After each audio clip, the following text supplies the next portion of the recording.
What's going on, everybody? How we doing? Let me go ahead and show the audio here. Hang on. Oh, I'm getting double.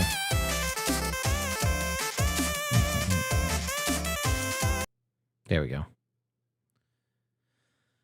All right. What is going on, everyone? How are we doing on this fine Thursday night? As promised, dual books.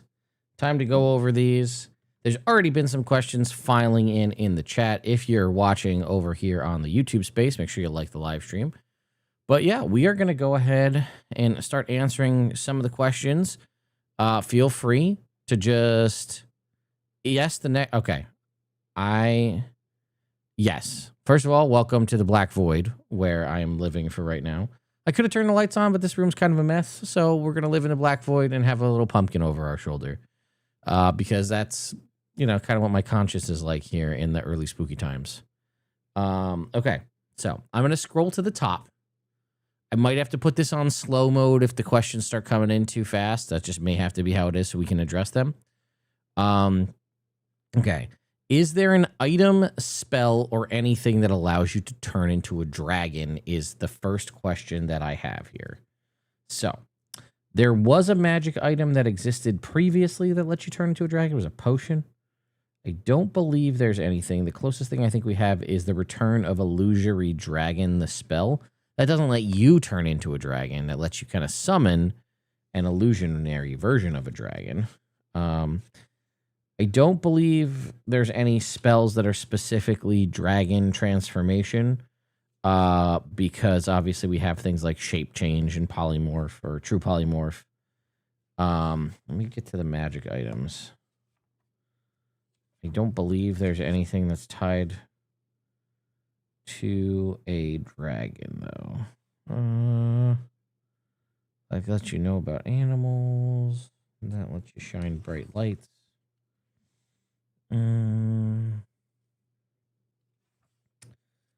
There's a potion of dragon's breath, which basically gives you the dragon's breath spell. Again, probably not exactly what you're asking. I know this is for River, who's not here right now, but they asked the questions early, which I do appreciate. So the answer to that, I think, is a resounding no.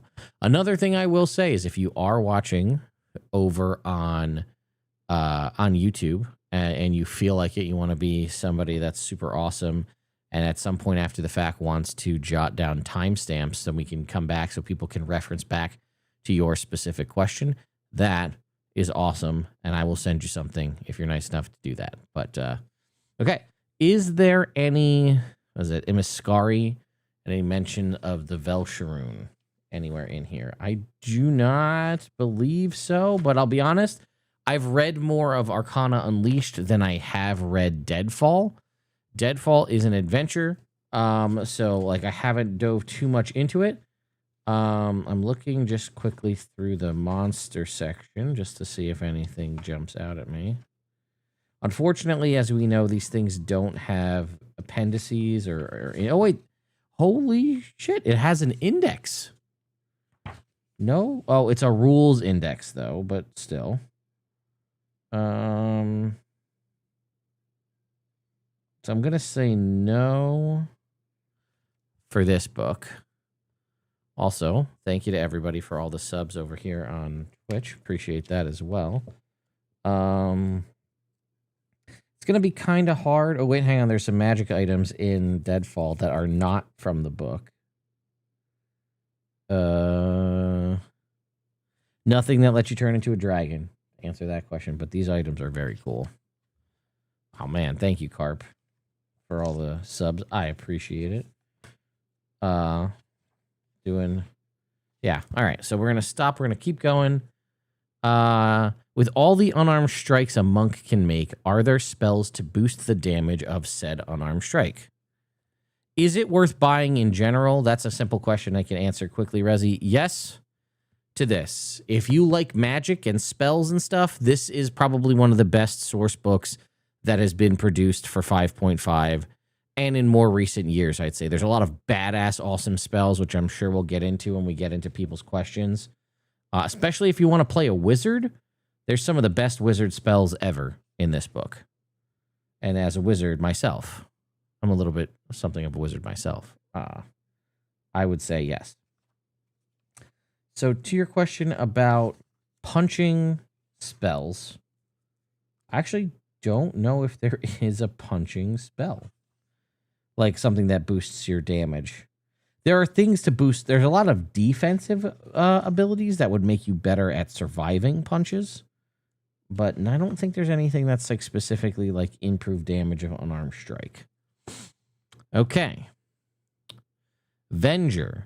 Any info? Can he solo Tiamat? Venger does have a stat block in this book. Venger has a full stat block. He is challenge rating 17. So based on that alone, I'm going to say that the cartoon was a lie and Venger cannot solo Tiamat. Let's see. He's got legendary resistance. He's got mounted adept, which is he and his mount have advantage on dex saves. He's got Crimson Claw, which does, some slashing and fire damage. Crimson Blast, which does force damage. At will, he can cast Invisibility, Mage Hand, Silent Image, Detect Magic. He's got Control Weather and Imprisonment once a day. Imprisonment might be how he beats Tiamat. Twice a day, Alter Self, Contact Other Plane, Create Undead Dimension Door. He can cast Telekinesis twice a day as a bonus action. He can cast Counterspell or Shield unlimited amounts of time as a reaction. And his legendary actions are Booming Censure, which is a creature within 60 feet of him, takes 46 psychic damage and is frightened. Or he has Magic Binding Chains, which is its own unique legendary action. A creature within 30 feet, if they fail the dex save, they are restrained until the end of its next turn. While restrained, they can't take the magic action. And on a failure or success, Venger can't take this action again until the start of his next turn. Yeah, I know, G-Tazi, I'm going to probably call this book Unearthed Arcana 1,000 times over. I've done it a whole bunch. But yes, this is Arcana Unleashed. But there was a physical, in the olden times, there used to be physical Unearthed Arcana. It was a 3.5 source book. Okay, back over here to what we got going on. What does Zastam's stat block in Deadfall look like? Okay. He is the strongest one in, the strongest stat block, I think, between all of these is Zastam. He is a challenge rating 23. So I guess spoiler alert if we're going to do this. So if you don't want to know, we don't want to know about Zastam. I mean, he's a lich, right? We know that. So he's going to have a lot of what you expect a lich to have. He might have some of the highest hit points I've seen for a creature with 397. I'm just trying to see what makes him different from a traditional lich. He does have Soul Draining Ray, which does necrotic damage, and they have disadvantage on attack rolls and saving throws until the end of their next turn. At will, his spellcastings are Detect Magic, Detect Thoughts. He has Finger of Death at will, an 8th level Fireball, and 8th level Lightning Bolt at will. And then he's got Power Word Kill, Project Image, Scrying, Sending. He's got the unlimited Counterspell and Shield as a reaction.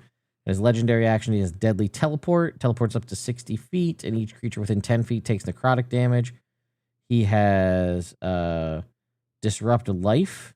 Each creature that isn't undead in a 20-foot emanation originating from him takes 46 necrotic damage, and their hit point maximum decreases by an amount equal to the damage taken. So, I mean, he'd be pretty strong. He's one of the more powerful mages we've seen here. So, all right, let's jump over to Twitch to answer a question over here. What did we get?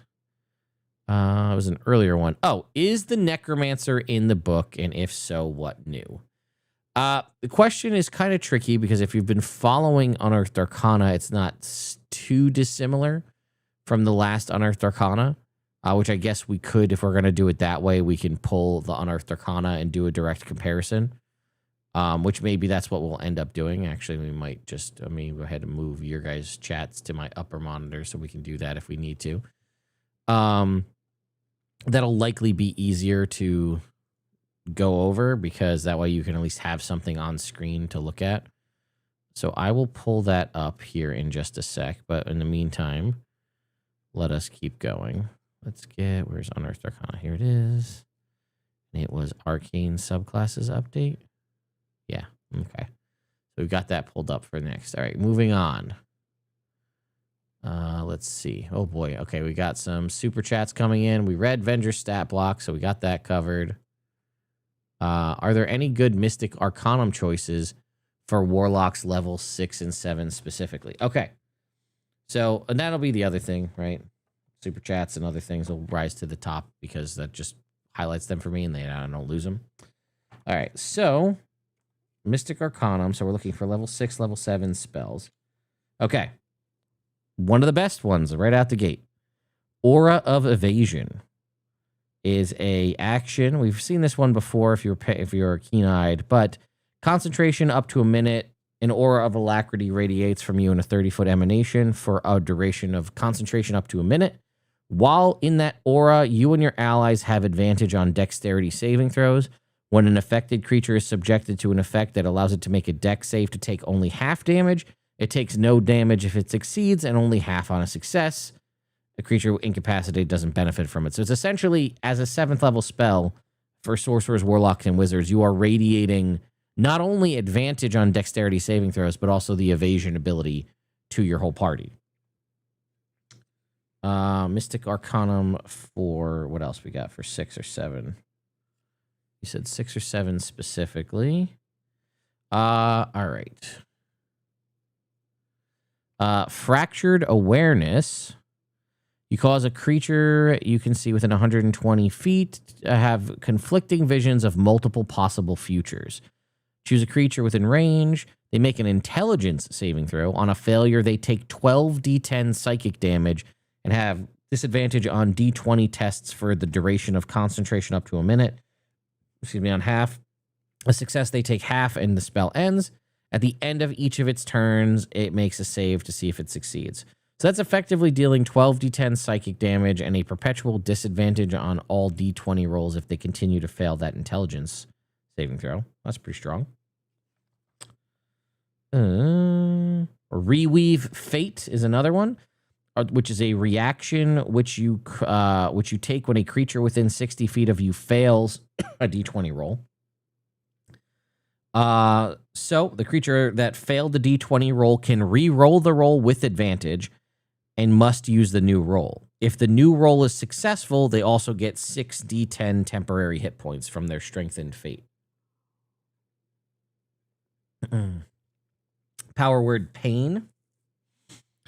This is action after 60 feet. If the target has this is level 7 too as well.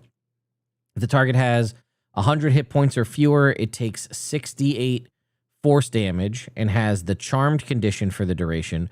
Otherwise, it takes 68 force damage only. While the target is charmed, its speed can be no more than 10 feet. It has disadvantage on d20 tests, except Constitution saving throws. In addition, when the target tries to cast a spell, it must succeed on a con save or the spell dissipates with no effect, and the action, bonus action, or reaction used to cast it is wasted. If that spell was cast with a spell slot, the spell slot isn't expended. At the end of each of its turns, it can make a con save to end the spell on a success. We also have Transfix here for level 7. This is an action, self, concentration a minute. For the duration, your appearance becomes otherworldly and alluring. One creature of your choice that you can see within 60 feet must make a charisma save or have the charmed condition for the duration. While charmed, the target has the incapacitated condition, and if the target is more than 5 feet away from you, it moves on its turn towards you by the most direct route, trying to get within 5 feet of you. If the charmed creature ends its turn within 5 feet of you, it takes 48 psychic damage. It doesn't avoid opportunity attacks when moving towards you. Before moving into damaging terrain, such as lava or a pit, it repeats the save, ending the spell on a success. Until the spell ends, you can take a magic action on subsequent turns to target another creature, but you can't target a creature again if it has succeeded on a save against the spell, and you can upcast it to increase the damage by a d8. And that is all of the 6th and 7th level spells. All right, back to YouTube. All right. Any thoughts on, okay, having read Deadfall? No, I have not had a chance to fully read it yet. Jump back over to Twitch. Any cool feats that you like to build around? Okay, that is going to be a question I'm going to come back to because there are so many feats and a lot of them chain together. Okay. So, Necromancer Wizard subclass. All right. So let's go ahead and pull up the Unearthed Arcana, and that way you guys can see what the last one was, and we could do a direct comparison. How about that? All right. Put the chat on the screen. There we go. All right. So here is I'll zoom in a little bit for you guys. This is the Necromancer Wizard as it existed in the previous, most recent Unearthed Arcana. Let's go ahead and flip to the Necromancer page. Okay, so Necromancy Savant, as you know, is going to likely be the same, which it is. Right, choose 2 wizard spells from the Necromancy school, no higher than level 2, and you basically add free Necromancy spells to your spell list. That's what we expected.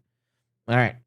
Necromancy, I want to leave this on screen and I'll read you the new stuff, but Necromancy Spellbook. Your spellbook's necromantic secrets grant you additional powers, which is you have resistance to necrotic damage. You have Undead Familiar. The familiar spell appears in your find familiar spell rather appears in your spellbook. When you cast the spell, you can choose one of the normal forms for your familiar or one of the following special forms: skeleton or zombie, using the player's handbook stat block. When you choose one of the other forms for the familiar, you can choose undead as its creature type. Additionally, when you take the attack action, you can forego one of your attacks to allow your familiar to make one attack of its own with its reaction. Again, not super useful for a wizard if you stay as pure wizard, because you will only ever have one attack as a wizard. But if you multi-class, then that becomes useful.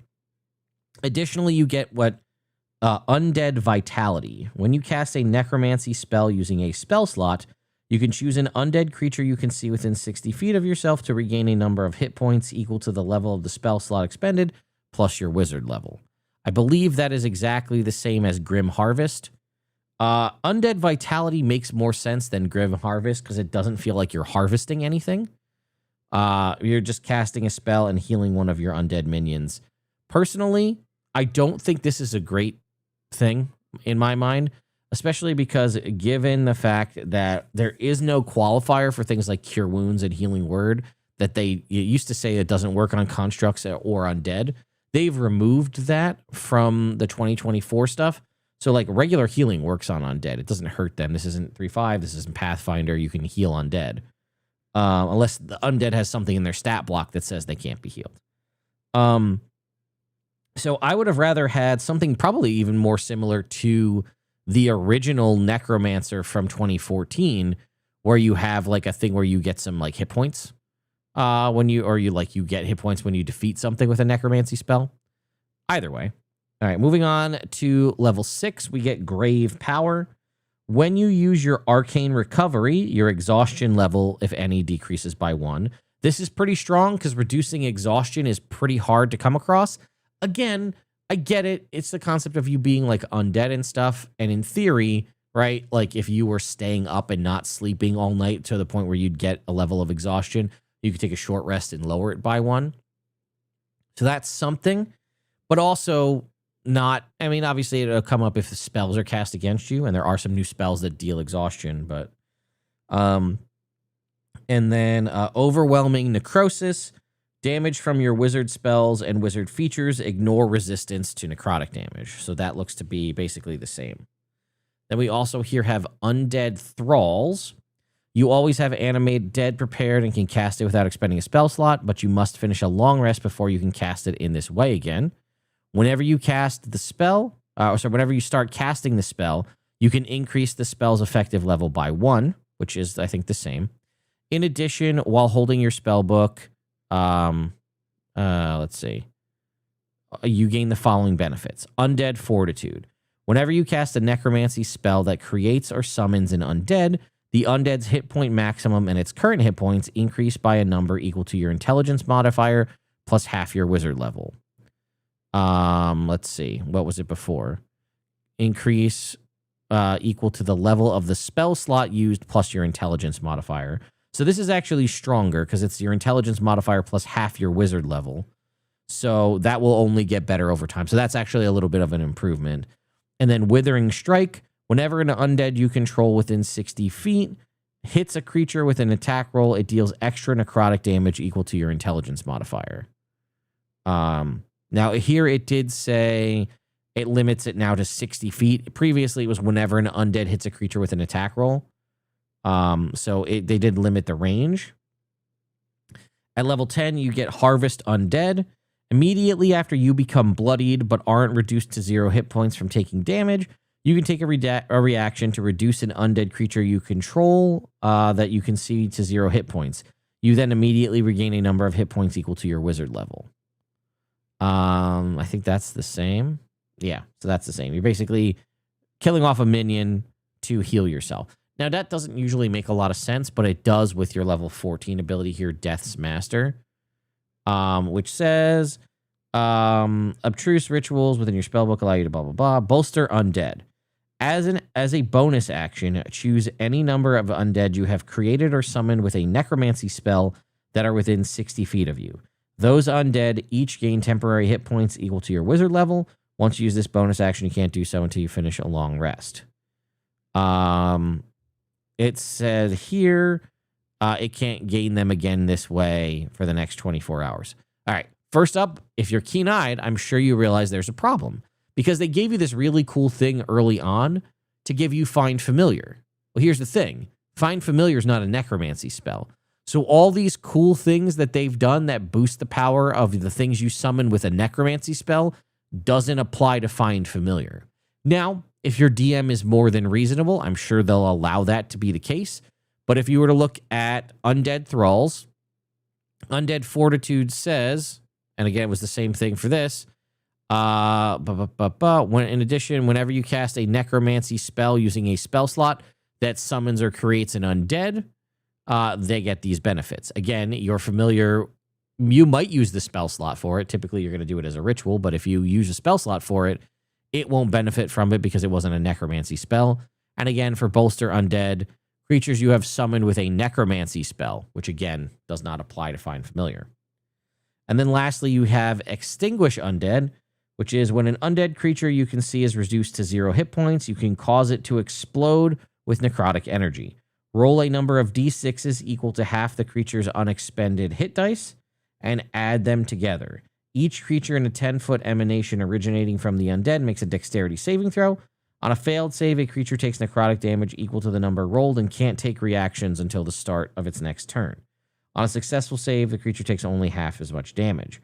When you use this feature to explode an undead creature you don't control, you must take a reaction and expend a level 5 plus spell slot to do so. So that is effectively the same as far as I can tell. So there is, what's cool about Extinguish Undead is there's no reaction, right? You don't have to use a reaction if it's a thing you control. I like that at the end, it says when you use this feature to explode an undead creature you don't control, you can use your reaction, because typically that's probably going to be significantly higher. Like, think about a world where, like, Zastam has a high-level undead, and you just explode it, and it does ridiculous amounts of d6. Because remember, all that has to happen is when an undead creature you see is reduced to 0 hit points, you can do this. If it's one you control, it just happens. If it's not one you control, you have to spend a spell slot. But like, you could use an undead you control to heal yourself with Harvest Undead, dropping it to 0 hit points to heal yourself, and then also cause it to trigger an explosion. It also says for Bolster Undead, choose any number of undead you have created. So, let's see, right? Or does it say that? Yeah, any number of undead get the extra hit points. Does Harvest Undead, blah, blah, blah, blah. Yeah, you learn more. Sorry, I was misunderstanding, reading the right area there. When a creature immediately after you become bloodied but aren't reduced to 0 hit points from taking damage, you can take a reaction to reduce an undead creature you control that you can see to 0 hit points. Yeah, is it just one? I think it's just one. Because it'd be really cool if you could just reduce a whole bunch of them and just blow a whole bunch of them up.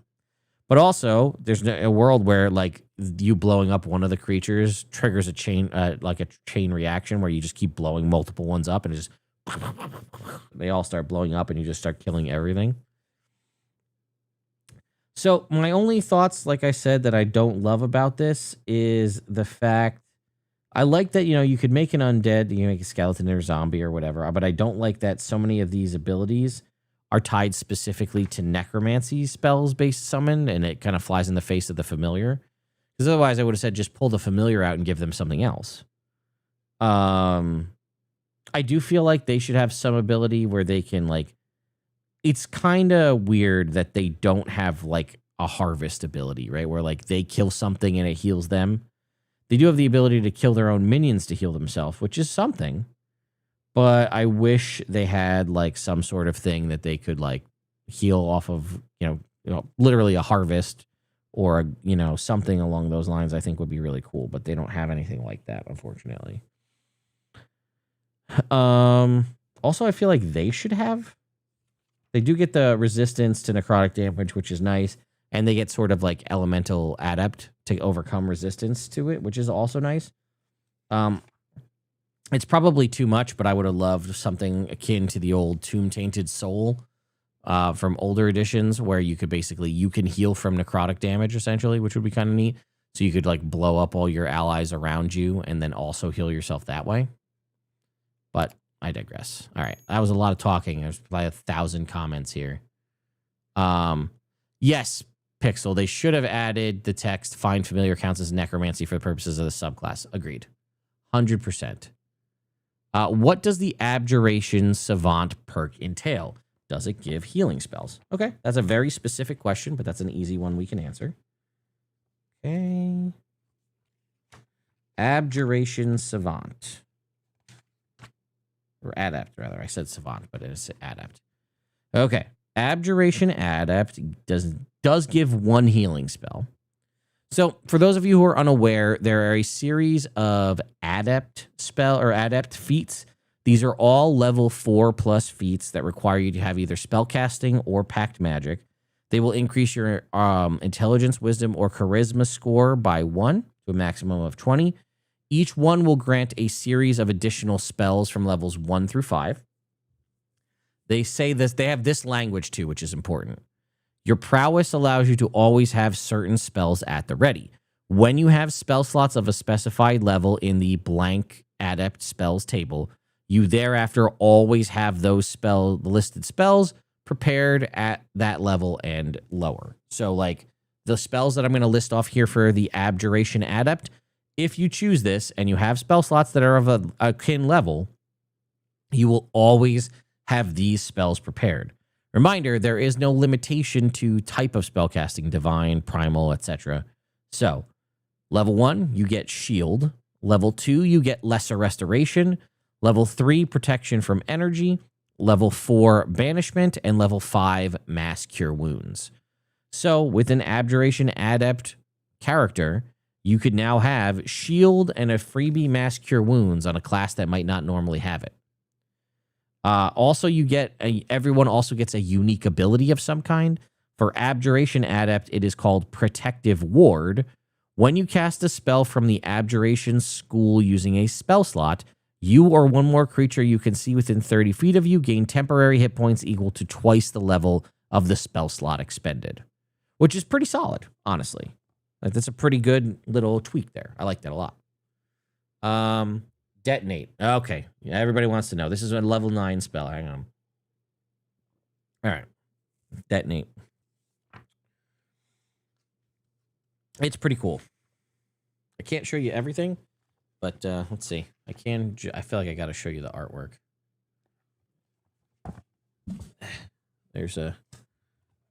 Come here.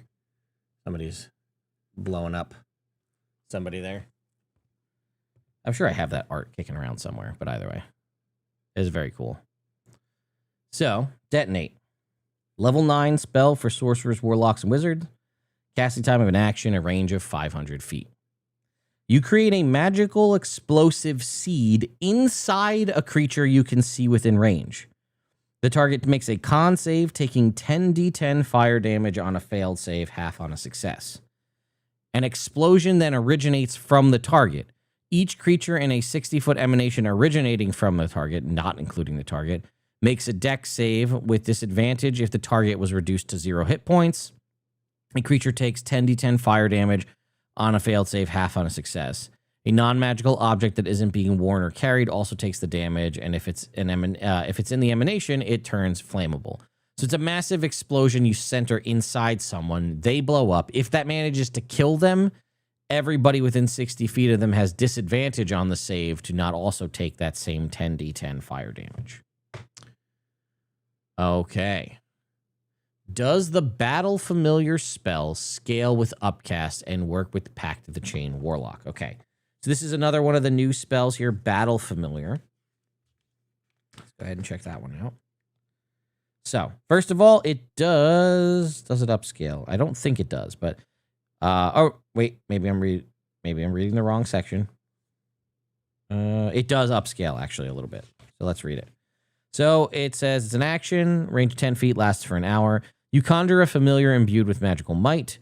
It basically upgrades your familiar. Let's see. It says you choose Celestial, Fey, or Fiend, and it uses the Battle Familiar stat block, which we've seen before. When you cast the spell, you choose either Brute, Flyer, or Stalker form. Combat. The familiar is an ally to you and your allies. It rolls its own initiative and acts on its own turn. So it uses...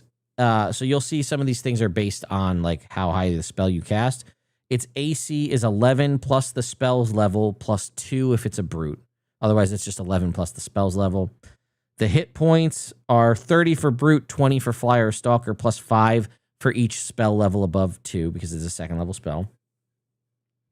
Immune to charm and frightened. If it's a flyer type, it has flyby. It adds half the spell level rounded down that you use to cast it to any ability check or saving throw that it makes. It has multi-attack. It makes a number of rend attacks equal to half this spell's level rounded down. So casting it at base level 2 is one attack. The familiar can replace one of these attacks with Prowl if available.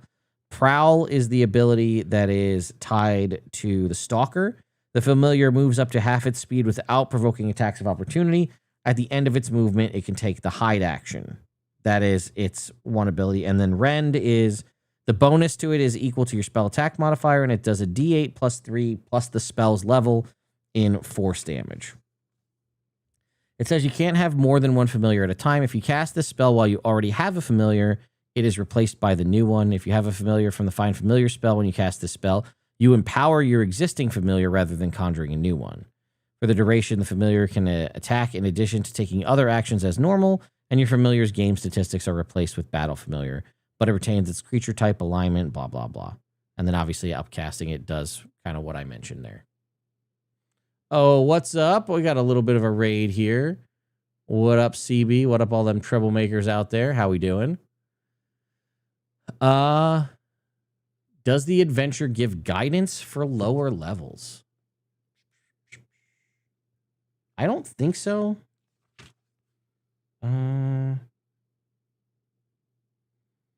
Let's see. Shorter adventures. The reading. No, it just kind of rolls right into it. Who are the Red Wizards? Becoming a Red Wizard. Thay details. This is like a Thay Gazetteer at the beginning here. All about Thay. Yeah, it doesn't look like it gives you much, like... yeah, it says they start at 11. It doesn't seem like it gives you much, like, how to get you there. Oh, what spells are for the Warlock? Was that the question? Right. Yes. Warlock gets Battle Familiar, Dueling Ground, Uncertain Footing, Inflict Doubt, Distorted Distance, Festering Blast, Zone of Amiability, Enervation, Grave Ground, Negative Energy Flood, Spirit Lantern, Wave of Exhaustion, Aura of Evasion, Fractured Awareness, Power Word Pain, Reweave Fate, Transfix, Entrancing Mirrors, Iron Body, Lightning Ring, Detonate, Vision of Elapsing Eons, and Wail of the Banshee. I realize I didn't actually tell you what all those are, but we'll get there. Are there any particular evolving magic items that stand out in your opinion? I'm going to be honest. I don't love them. I don't think they're that great, to be honest with you.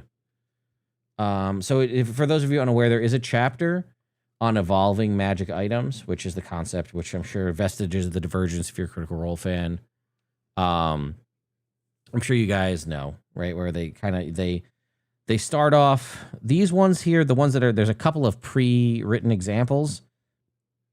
They go from uncommon to very rare. And like, it gives you, so there are some like tables to give you some like ideas on building your own. There's a couple in here. I like got really excited because I saw one called like the Staff of Skulls, and I was like, oh, I'm gonna be playing a necromancer. That might be really cool too. Yeah, I wouldn't want this item if I'm being honest with you. Like, here, I'll read you the Staff of Skulls. I'll give you the example, right? Staff rarity. So at the uncommon level, a skull adorns the top of the staff. While you hold the staff, you can cast Chill Touch from it using your spell attack bonus. Additionally, you have advantage on intimidation checks made while holding the staff, and the staff's eye sockets glow a disquieting green, shedding dim light in a 5-foot radius. This is an uncommon magic item that gives me advantage on one check, a little bit of like less light than a torch, and I can cast a cantrip. That's an uncommon magic item. I don't know about you, but I'd rather take a Cloak of Protection for +1 to AC and +1 to saves. Like, stupid. Okay, the rare version. So consider everything we just got plus this. Several skulls fused together adorn the top of the staff. When a creature you can see within 30 feet makes an attack roll, you can take a reaction to impose disadvantage on that roll as the skull's eyes glow green and chatter unnervingly. All right, that's a little bit better. That is essentially lesser but unlimited silvery barbs, right? So that is, as you're spending your reaction, you're giving them disadvantage on the attack roll. Now, it's when they make the roll. It's not like the maybe turn a success into a failure. You have to declare it when they're making the attack roll to grant them disadvantage, but it doesn't have charges. It doesn't have limitations on it, so that's a little bit better. And then at its very rare status, that is everything we discussed previously plus this new thing, which is the entire staff is made of fused skulls.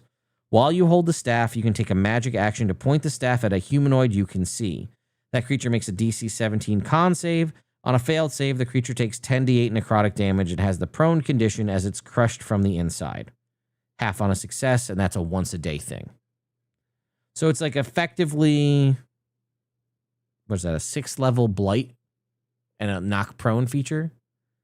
I don't know if all of those combined equal a very rare magic item to me, personally. So that's why I'm like, I could take or leave. There's other ones in here. There's like 4 or 5. But like, didn't really do anything for me, personally. Can we hear about the magic items? Let's see. Did we get any other? Oh, I see some super chats coming through. Are you allowed to list the new feats and what they do? Yes, it's just going to be a lot to go through all of them. We will do that. Does the new book have any feats or items that let you upcast a spell like the Dragon Touch Focus from Fizzbands? All right, let's take a look real quick. So, live chat. Okay, let's get back up to the top because there's a lot of things to answer here. Oh, well. I lost all those discussions. If you commented earlier on in the live stream, you might need to comment it again because some of that stuff got lost in the scroll there. I don't think any of the you know what? I don't think any of the feats allow you to upcast like you're saying. I'm going to look here, though. I'm not sure about the magic items. Those magic items that you're referencing, the Dragon Touch Focus, is very hyper-specific.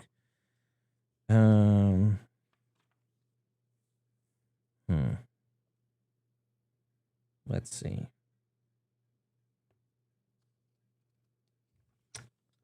I don't think so, no. Somebody said, is there any benefit, any magic items or stuff for martials? There is a fighting style feat, which is Arcane Warrior. You learn 2 wizard cantrips of your choice. That's it. But it's a fighting style to get some martials, to get some... I mean, that would let you, in theory, take, like... I guess it's probably better for, like, Eldritch Knight, but... There is a quarterstaff of... Martialist's Quarterstaff, which is a quarterstaff weapon. It has 4 charges. You can expend 2 charges to cast Searing Smite from it, and it also has Throw. When you take the attack action, you can expend 1 charge to imbue the staff with magical velocity. Until the end of your turn, the staff gains the Thrown property, with a normal range of 20 and a long range of 60, and it immediately returns to your hand after you make a ranged attack. It also has Trip. When you make a melee attack with this weapon, you can expend 1 charge to give yourself advantage on the attack roll. If the attack hits, the target makes a DC 13 strength save, and on a failure has the prone condition. There's also the Mage Breaker Dagger, which is a +1 dagger. When you hit a concentrating creature with an attack roll using this weapon and deal damage, they have disadvantage on the saving throw to maintain concentration. I'd say that's pretty good for martials, right?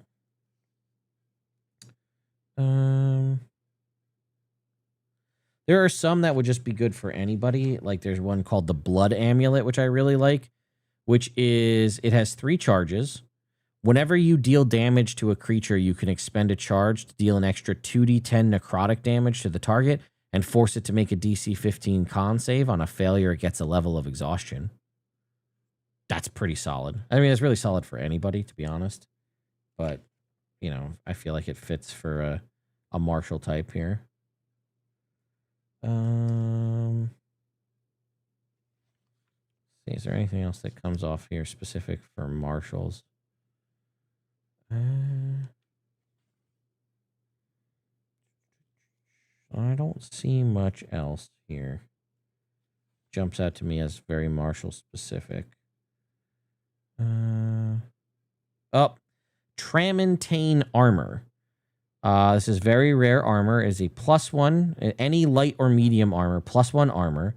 The armor is enchanted to look like scholarly or priestly robes. It gets you Mountain Walker. While you're wearing the armor, difficult terrain composed of heavy snow, ice, rubble, or undergrowth doesn't cost you extra movement.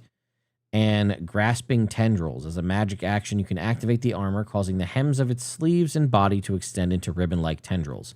As a bonus action, while the armor is active, you can force each creature of your choice in a 20-foot emanation originating from you to make a DC 15 strength save. On a failed save, a creature has the grappled condition and is pulled up to 20 feet straight towards you. The armor remains active for 1 minute or until you take a magic action to deactivate it. Once you activate it, you can't do it again until the next dawn. That's some martial stuff. Are there specific spells you're thinking of? Oh, best spells ever in this book? Absolutely, I have one for you. Moment of Prescience. Level 8 Divination Wizard only spell. Reaction, which you take when you fail a d20 test or a creature hits you with an attack roll. You have a powerful 6th sense that guides you at just the right time. Turn the roll of your failed... Listen up, folks. You listen? Listen. Turn the roll of your failed d20 roll into a natural 20, or turn the roll of the triggering attack roll into a natural 1. That stands as one of the strongest spells I've ever read. It is a level 8 wizard spell, so your limitations of casting it are pretty significant. You're probably only going to get to do 1. But turn your failure into a nat 20 and turn your enemy's success into a nat 1. That might be one of the strongest spells out there, if I'm being honest. There's a couple other wizard-only spells in here. Turns out Illusory Dragon is a wizard-only spell. Pretty badass. You also have the Wizard level 9 spell, bringing it back, Invulnerability. For 10 minutes, you are immune to all damage. pretty solid to just be immune to all damage for 10 minutes. It's concentration for 10 minutes, but how are they going to break your concentration? You're immune to damage. I guess they could knock you unconscious with some spell that does a similar effect.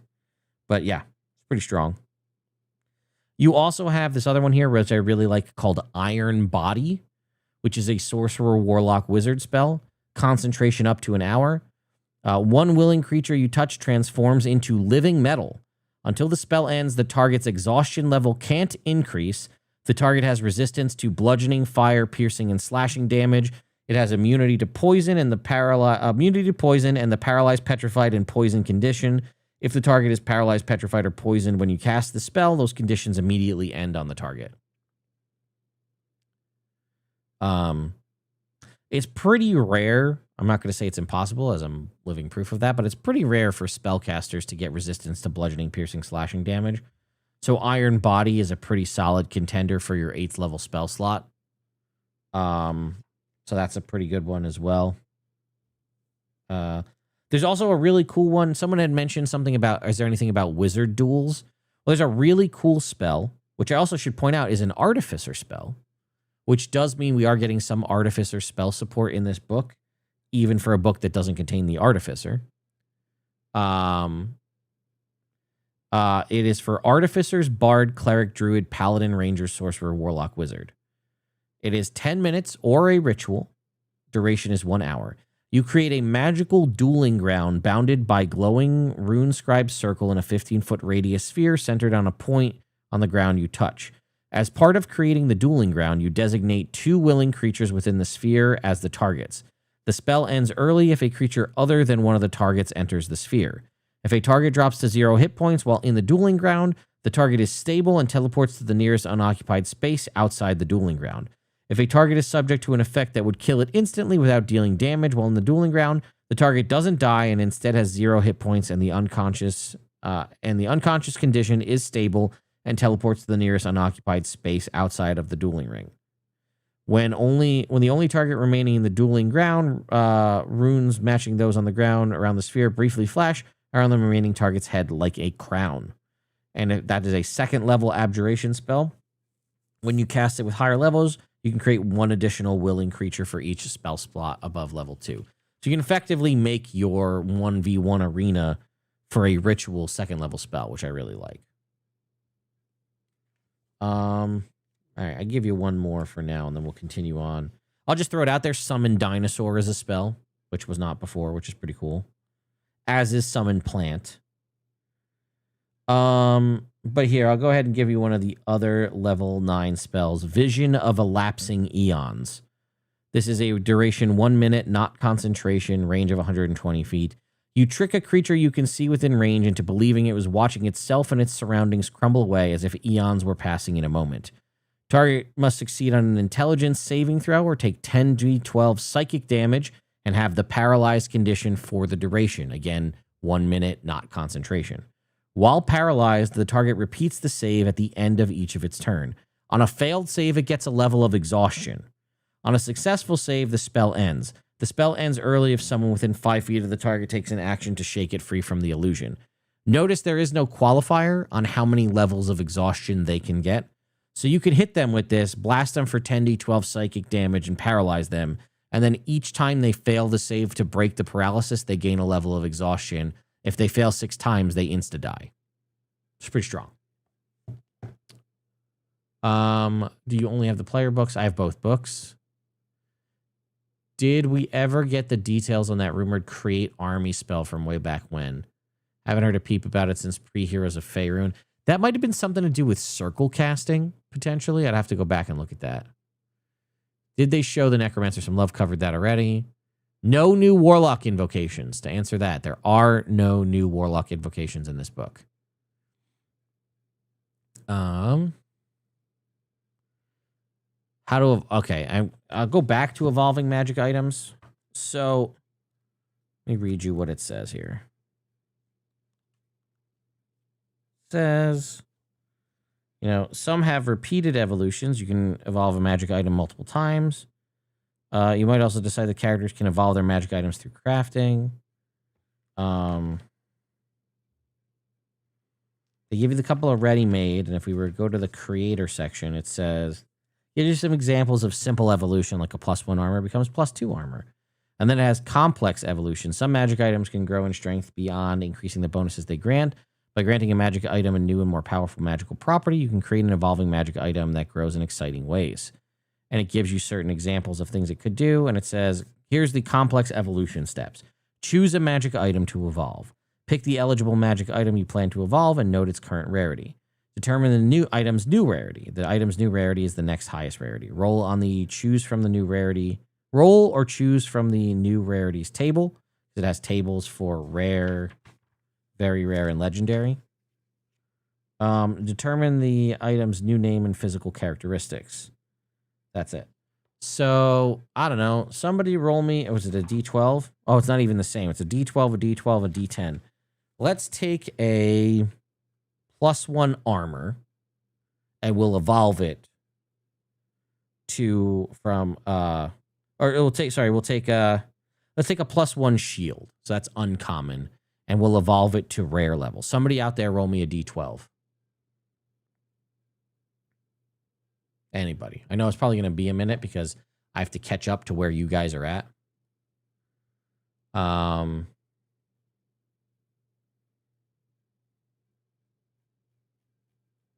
4. 4 was the first number I saw. I got 4 and 11. I'll give you both. How about that? So for 4, it's displacing. While holding or wearing this item, you can cast blur from it. Once the item has been used to cast a spell, the property can't be used until the next dawn. So that's like you take your +1 shield and you'd call it a +1 shield of displacement or displacing, which is unfortunate because everybody's thinking of Cloak of Displacement. The 11 is studious. When you fail an ability check made as part of the study action while holding or wearing this item, you can roll a d6 and add the number rolled to the check, potentially turning the failure into a success. This property can be used 3 times and regains expended uses daily at dawn. So then they have a separate table for very rare and a separate table for legendary. Let's scroll down to somebody else throw numbers out there. Let's see. Nope, I guess not. Yeah, so if I just look at it, if I keep the same numbers, 4 and 11, and scroll forward, let me just answer this. Kurth the Druid, Blade Singers do get 2 attacks, but Blade Singers can't be Necromancers. So that defeats the purpose of that argument. Fortunate for the number 4 on the very rare. While attuned to this magic item, you can reroll 1 failed D20 test, but you must use the second roll. You can use this twice per long rest. 11, traversing. While wearing or holding this item, you can cast Dimension Door or Freedom of Movement from it once per long rest each. And legendary 4 is Heliacal? I don't even know what that is. Oh, it's a heliacal, I guess. Anyway, while holding this item, you can cast Sunburst once per long rest, or there's not even an 11, so I'll do 10. Vanishing. While holding or wearing this item, you can take a magic action to give yourself the invisible condition for 1 hour or until you end it. Once this property has been used, it can't be used again until the next dawn.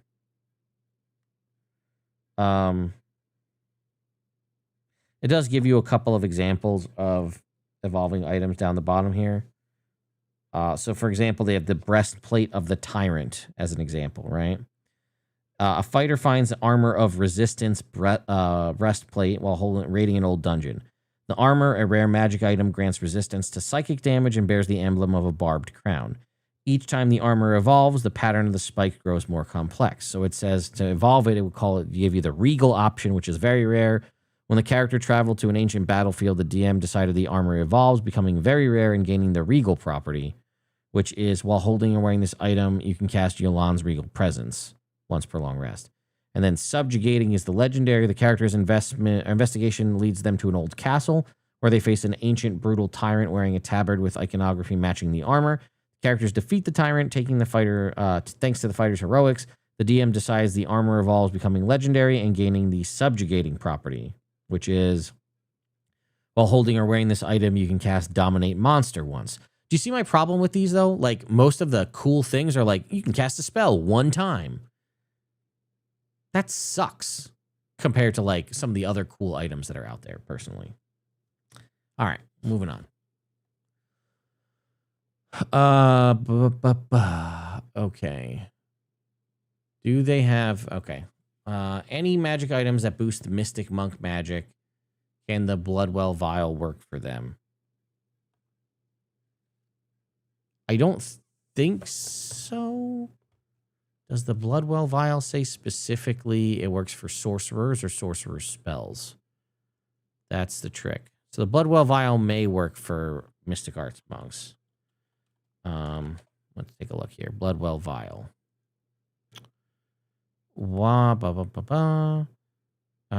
This vial, attunement, you can use a vial as a spellcasting focus for your spells. And you get a bonus to the spell attack rolls and saving throw DCs of your sorcerer spells. Okay, so I don't think the Mystic Arts Monk, it can pull from the sorcerer spell list, but I don't think it is a sorcerer spell. Let's take a look real quick. Multi-class. You can use an arcane focus as spellcasting for your sorcerer spells. Actually, it might work, actually. Prepared spells for the sorcerer spell list. The number of spells you prepare. Whenever your number, you choose additional spells from the sorcerer spell list. Yeah, you know what? Wisdom is your spellcasting ability for your sorcerer spells. Yeah, so I do actually think the Bloodwell Vial does, in fact, work with the Mystic Arts Monk. So I think that answers that question. Okay, Battle Familiar question. Do they have ranged attacks? Do they have... We already answered the fact that they do have their own initiative. We answered that. They do not have a ranged attack. They are melee only. Does the spell end when the temporary hit points runs out? Well, no. Battle Familiar doesn't get temporary hit points. It gets those hit points because it's a new thing. You use a separate stat block. Does it say... Oh, you're talking about... Oh, if you upcast it. That's the other thing I didn't miss. Battle Familiar. If you cast Battle Familiar to boost your current familiar, it gets temporary hit points equal to that of the Battle Familiar. Battle Familiar ends early if the familiar has no more temporary hit points left, and these temporary hit points vanish when Battle Familiar ends. So that answers that one. Class spell lists, that's going to be kind of hard because there's a lot of spells and there's a lot of classes to cover. So we've done a bunch. There's some feat or item in the book that we covered that already. Thank you so much for doing this. Oh, thank you. No problem. How is the format of Deadfall in comparison to other modules? That's an excellent question. I'll be honest, this is the first module we have for 5.5. And like I said, I have not had a chance to read it, although there are unique magic items in here that are different from what's in the book. So we might need to take a look at those and just see.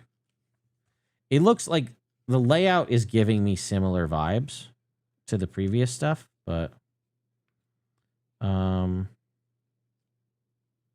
let's see. Oh, there's a life sap. Someone was asking about martial stuff. There's a life sapping blade in here. Any melee weapon with the finesse property. We use a +1 weapon. When you hit a target with an attack roll using this weapon, you can deal an extra 2d4 necrotic damage, and it can't regain hit points until the start of its next turn. If a creature is reduced to 0 hit points by an attack using this weapon, it immediately dies and can only be restored by resurrection or true resurrection. We also have a robe of Thayan Arcana in here. There's obviously red robes, but you get your spell save DC and spell attack bonus increased by 1. When you roll damage for a spell, you can treat any roll of a 1 as a 2, and the robe can be your spellcasting focus. And then there's also a Scarlet Spellbook. When you use your Arcane Recovery feature, you also regain hit points equal to 2d6 plus half your wizard level rounded down. And when you use your Memorize Spell feature, you can replace an additional level 1 plus wizard spell you have prepared with another level 1 plus wizard spell. Oh, looks like there might be Paladin armor in here. Spell Fueling Armor. When you roll damage for a spell while wearing this armor, you can treat any roll of a 1 as a 2. When you finish a short rest while wearing this armor, you can choose a number of expended spell slots to recover. The spell slots must have a combined total of 3 or less, once per long rest. And 12 while embracing can be used as weapon like. Okay, that doesn't really help. All right. Anything else? There's an artifact in here. A legendary in here. Oh, there's a Thayan sword. Longsword, longsword, greatsword, scimitar. Rare, +1 to attack. Knight of the Arcane. The sword has 4 charges. It's a D4 back daily at dawn. While holding the sword, you can use it to cast one of the following spells with DC 15. Searing Smite, Thunderous Smite, Wrathful Smite, and Resurgent Warrior. If you're reduced to 0 hit points but not killed outright while holding this sword, you drop to 1 hit point instead, once per long rest. Honestly, that's phenomenal. That's a great way to get like a bunch of... You have 4 charges, and you can pick from 3 of the best smite spells, Searing, Thunderous, and Wrathful, and you get a free Death Ward. Honestly, a Thayan sword might be a paladin. Go to Thay and get yourself a Thayan sword and come back, and you can be a good paladin. Yeah, kind of like that a lot, actually. Some pretty interesting. There is an artifact in here as well. I don't want to spoil too much, but it's pretty cool looking.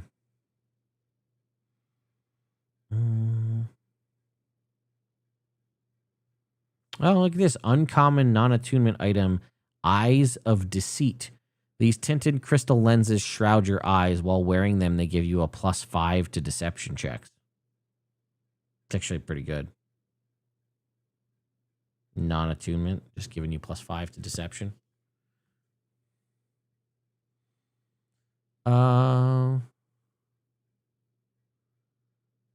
Okay. What spells does Evocation Adept get? Great question. Let's go look. As I mentioned before, all of the Adept spells, you get a bonus to a spellcasting ability modifier, the additional spells added to your spell list, and then a unique feature. For Evocation Adept, the extra spells you get are Chromatic Orb, Shatter, Fireball, Vitriolic Sphere, and Wall of Force. Honestly, taking this on something like a Cleric or a Bard just infinitely makes you that much more of a threat, because this is some of the best spells out there. Chromatic Orb in 5.5 is just an absolute banger. Who doesn't want to be able to cast Fireball? Shatter's a great low-level spell to do some AoE damage. And then you've got Vitriolic Sphere, which is situational but good. And then Wall of Force is really limited to your imagination. Yes, CB. So I'll read this for everybody. Additional spells. Your prowess allows you to always have certain spells at the ready. When you have spell slots of a level specified in the Evocation Adept spells table, you thereafter always have the spells listed for that level and lower prepared. No, these are permanently. You don't get a freebie cast. These are automatically added to your spell list and always prepared. So you know what? Why don't I just go through and give you all of them right now? How about that? So if you're an Abjuration Adept, you get the following spells always prepared: Shield, Lesser Restoration, Protection from Energy, Banishment, and Mass Cure Wounds. Conjuration Adept: Entangle, Misty Step, Conjure Animals, Dimension Door, Conjure Elemental. Divination Adept: Detect Evil and Good, Mind Spike, Clairvoyance, Divination, Scrying. Enchantment Adept: Dissonant Whispers, Enthrall, Hold Person, Dominate Beast, Modify Memory. Evocation Adept, I'll just do it again: Chromatic Orb, Shatter, Fireball, Vitriolic Sphere, Wall of Force. Illusion Adept: Silent Image, Phantasmal Force, Major Image, Hallucinatory Terrain, Seeming. Necromancy Adept: Inflict Wounds, Ray of Enfeeblement, Vampiric Touch, Blight, Raise Dead. And Transmutation Adept: Jump, Spider Climb, Slow, Polymorph, Animate Objects. So, again, also great for a Warlock too, because again, these are going to be auto-cast to the highest level, but you're going to be options for you to choose from. Still limited by your spell slots, but you might expand them to options you might not have. You know what? For the hell of it, I'll also just give you all the features of it. How about that? So, we talked about Abjuration, but I'll remind you, when you cast a spell from the Abjuration school using a spell slot, note not the Abjuration spells from the one that this feat gives you, just any abjuration spell using a spell slot, you or one creature of your choice within 30 feet gains temp HP equal to twice the spell slot expended. Conjuration Adept. You get Persistent Conjuration. While maintaining concentration on a spell from the Conjuration School, you gain a bonus to Constitution saving throws to maintain the concentration. It is equal to the ability modifier of the score increased by this feat, so Intelligence, Wisdom, or Charisma. Divination. You get Prescient Intervention. When a creature you can see within 60 feet of you makes a d20 test, you can take a reaction to give that creature advantage or disadvantage on the roll, your choice. Once you use this feature, you can't do so again until you finish a long rest. You also regain usage of this feature when you cast a spell from the Divination School. Pretty strong.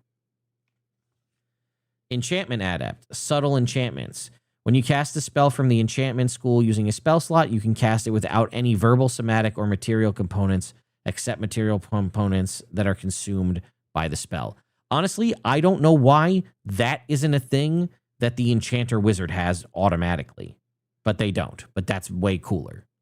You get to be any other class with the Enchantment Adept feat, and you feel like you're a better Enchanter than the Enchanter Wizard, in my mind. All right. Evocation Adept one sucks. I'll warn you up front. Fueled Evocation. Once per turn, when you cast an evocation spell and deal damage, you can roll 2 of your unexpended hit dice and add them total to the spell's damage roll. They're then expended. It's not bad if it's something you can crit on and you can get more dice out of it, but everybody else gets to do a cool thing without expending an existing resource like hit dice. Illusion. Masterful Illusions. When you cast a spell from the Illusion School using a spell slot, you can cast it without any verbal, somatic, or material components, except material components that are consumed by the spell. Additionally, creatures have disadvantage on investigation checks to discern the true nature of illusions you cast. Necromancy gets Life Manipulation. When you cast a spell from the Necromancy School using a spell slot, you can immediately roll up to 2 of your unexpended hit dice, and you gain hit points equal to it. Again, I feel like Necromancy and Evocation kind of got the short end of the stick here. And then lastly, Transmutation, you get Magical Augmentation. Once or on your turn, when you cast a spell from the Transmutation School using a spell slot, your speed increases by a number of feet equal to 5 times the level of the spell slot expended. It lasts until the end of the turn. All right. The feat that gives Battle Familiar. Yes, I can do that. It's called Warlike Familiar. It's a level 4 feat. 4+ feat. Increase an ability score of your choice by 1 to 20. You always have the Battle Familiar spell prepared. You can cast it once without a spell slot. Regain it when you finish a long rest. Your spellcasting ability for this spell is the one chosen for the Faithful Companion benefit of the Familiar Friend feat. Oh, I should also point out, Familiar Friend is an origin feat. It's like the requirement for every one of these familiar feats. So I'll go back and read that in a second. But Intercept Attack. When a creature within 5 feet of your familiar is hit by an attack roll, your familiar can take a reaction to add a bonus to the creature's AC against that attack, potentially causing it to miss. This bonus is equal to your proficiency bonus. It's actually pretty strong because it allows your familiar to use its reaction to effectively give an ally or you shield, which is pretty strong. Now, I mentioned that Familiar Friend is a origin feat that most of the familiar feats in this book require that to have, which is kind of dumb. But here is Familiar Friend. You always have the Find Familiar spell prepared. Intelligence, Wisdom, or Charisma is the modifier. You can regain the ability to do it when you finish a long rest. You can also cast it with spell slots. Here's the big one, though. Fortified Familiar. When you cast the Find Familiar spell, your familiar's hit point maximum and current HP are increased by an amount equal to twice your character level. So not only does it get a whole bunch more HP, depending on the stuff you're doing, you might be able to juice it up with some temp HP. And then you also get Helpful Friend. When you make an ability check using a skill in which you have proficiency while your familiar is within 5 feet, you gain advantage on the check, proficiency bonus times per long rest. So, pretty strong. No new Warlock invocations. Can I read Grave Ground? Yeah. Grave Ground is a level 5 necromancy spell for clerics, warlocks, and wizards. 120 feet, concentration up to a minute. Skeletal hands burst from an area on the ground within range. The area consists of up to 4 10-foot squares, which you can arrange how you like. Each square must be contiguous with at least one other square. This area is considered difficult terrain for your enemies. An enemy in that area when the skeletal hands appear must make a strength save. On a failure, they take 6d6 necrotic damage, and until the end of its next turn, they subtract a d6 from all of its damage rolls. An enemy also makes the save if it enters the area for the first time or ends its turn there. We only make the save once per turn, and it increases by a d6 for each spell slot above 5. I want them to make an elemental adept feat tree that lets you ignore immunity and treat it as if it were resistance. That does not exist in here, but that's fair. Can I go over Summon Dinosaur? I can. It's going to be hard because it's a stat block. It's similar to all the other summon spells that are out there, like the newer ones, like Summon Beast, Summon Dragon, or whatever it is. So Summon Dinosaur is a 6th level druid-only spell, and it uses the Dinosaur Spirit stat block. When you do it, you choose an option, Ankylosaur, Triceratops, or Tyrannosaur. And then they're going to have different bonus based on that. Their AC is 11 plus the spell's level, which is starting at 6, plus 2 if it's an Ankylosaur. 60 HP plus 10 for each level above 6. It's an Ankylosaur. It's a siege monster. You're going to add half the spell's level rounded down to any strength or con saving throws that it makes. It gets multi-attack equal to the number of level the spell casting this rounded down. Again, it's starting at level 6, so you're going to have a minimum of 3 attacks with this. It has a bite with the Tyrannosaur option, which does your 2d10 plus 5 plus the spell's level piercing damage. If they're large or smaller, they're grappled and also restrained. If it's the Triceratops, it can gore, which does a d10 plus 5 plus the spell's level and piercing damage. If the target is huge or smaller and the spirit moved 20 plus feet towards it beforehand, it does an extra d10 piercing damage and the creature gets the prone condition. Or the slam attack for the Ankylosaur has a reach of 10 feet and does a d10 plus 5 plus the spell's level in bludgeoning damage. Okay, covered dueling ground. Okay. Grave ground is done. You can tell us about summon plant. Similar to Summon Dinosaur, you are summoning a plant. This is a level 5 spell. This is for druids and rangers. And it also has its own stat block. You're going to choose fungus, tree, or vine. Similar concept. Tree is going to be the one that has siege damage and is tankier. They have multi-attack. Oh, if it's a tree, it's vulnerable to fire. And if it's fungus or vine, it's vulnerable to slashing. Multi-attack equal to the spell level rounded down. It's a level 5 spell. Slam for tree or vine does a d10 plus 3 plus the spell's level bludgeoning damage. Fungus can do a spore spray, which has a little bit of range. Does a d4 plus the spell's level and poison damage. The target has the poison condition until the end of its next turn. If the target already has the poison condition, it instead takes an extra 3d4 poison damage. And the vine can take the dash or disengage action. This one seems kind of weak, to be honest. Can Warlock use Pact of the Chain to summon Battle Familiar? Yes. Because you have to have a familiar to do it. If you have a familiar already, when you cast Battle Familiar, if it's from the Find Familiar spell, which Pact of the Chain is, it will instead use the stat block of the Battle Familiar, which is a little bit on the stronger side, and it will gain temporary hit points equal to the hit points it would gain as a Battle Familiar. It retains its creature type alignment, hit points, hit point dice, and any features granted by the Find Familiar spell. Your familiar gains a number of temp HP equal to hit points of the Battle Familiar. It ends early if the familiar has no more temp HP. So yes, you could Pact of the Chain Battle Familiar. You also could Familiar Friend Pact of the Chain Battle Familiar to get a super tanky familiar that way. What spells do sorcerers get? Okay, Dueling Ground, Disruptive Tune, Wither and Bloom is making a comeback, by the way. Catnap also made a comeback. Inflict Doubt. Festering Blast. Enervation.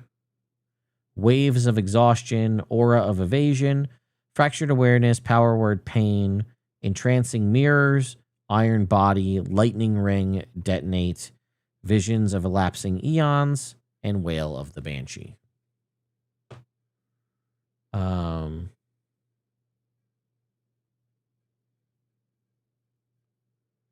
do I feel about the book? I do think it's worth it, especially if you're playing a wizard. Are there any specific spells you're thinking of when you said best spells ever? I did cover those. 3 favorite new spells. If I had to narrow it down, I'm going to go with Moment of Prescience, because I think that's fantastic. Reweave Fate.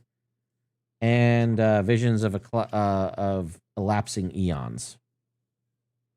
There is a couple of, I just want to point out that there is a couple of Artificer spells in here. You've got Dueling Ground for Artificer, Uncertain Footing for Artificer, Catnap, Distorted Distance, Spirit Lantern. I think that's it. But there's a couple, which is cool. You know what? Let's read Uncertain Footing, because a bunch of people get that one. Level 2 Illusion, Artificer, Bard, Warlock, Wizard. You create illusory obstacles such as rocks or spikes in an attempt to confuse up to 3 creatures you can see within range, affecting their ability to move. Each target makes an intelligence save. On a failure, its speed is halved, and it can't take the dash action. A hampered target repeats the save at the end of its turns, ending the spell on a success. Okay. I think looking at Wither and Bloom, it's basically the same as it was, so you don't have to deal with too much difference there. Level 4 Bards and Warlocks get Zone of Amiability. A magical zone of amiability radiates from a 60-foot emanation from you for 10 minutes non-concentration. When you make an ability check to influence a creature in that area, you treat a d20 roll of 9 or lower as a 10. Let's see. Catnap is largely unchanged as well. So I don't think I need to go over that. It's where you pick people, they fall asleep for 10 minutes, and they wake up, they get the benefits of a short rest. Disruptive Tune, Bard, Sorcerer, Wizard. A distracting melody momentarily fills a 20-foot radius sphere. Each creature in the sphere must make a con save. On a failed save, they lose concentration and have disadvantage on con saves to maintain concentration for the spell's duration. Now here's Distorted Distance. Level 4 Illusion, Artificer, Bard, Warlock, Wizard. Concentration up to 10 minutes. You create an illusory spatial dilation that fills a 60-foot radius sphere centered on a point within range. For each creature you can see in the sphere, you can choose one of the following effects. Dizzying Elongation, if you know what I mean. The creature makes an intelligence saving throw. On a failed save, the creature takes 2d10 psychic damage, and the sphere is difficult terrain until the end of its next turn. Or end of its turn, I'm sorry. Shortened Space. The creature's speed increases by 20 feet. Increases until the end of its next turn. All right. Until the spell ends, whenever a creature enters the sphere or ends its turn there, you can choose for it the effect. Oh, I see. So you're distorting space in the 60-foot sphere, and whenever somebody enters it, you can choose whether they either make an intelligence save and take psychic damage and treat it as difficult terrain, or get a movement speed boost of 20 feet. Oh, that's kind of cool.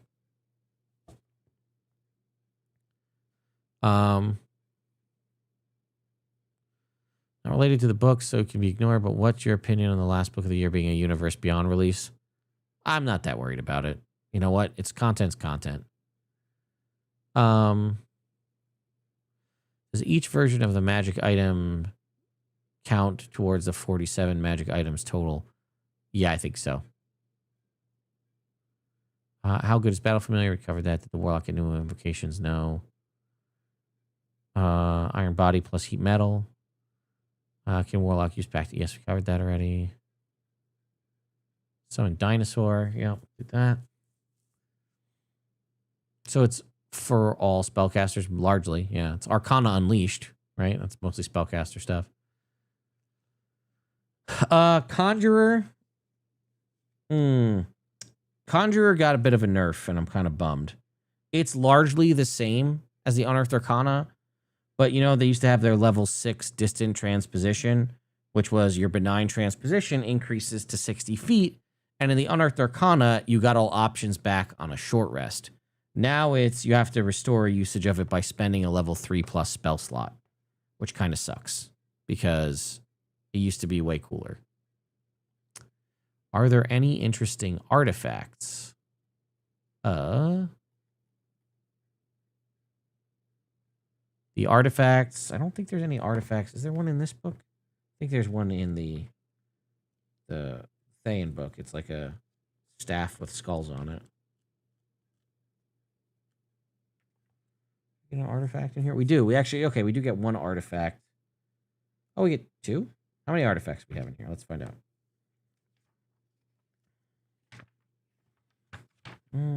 2 artifacts in Arcana Unleashed.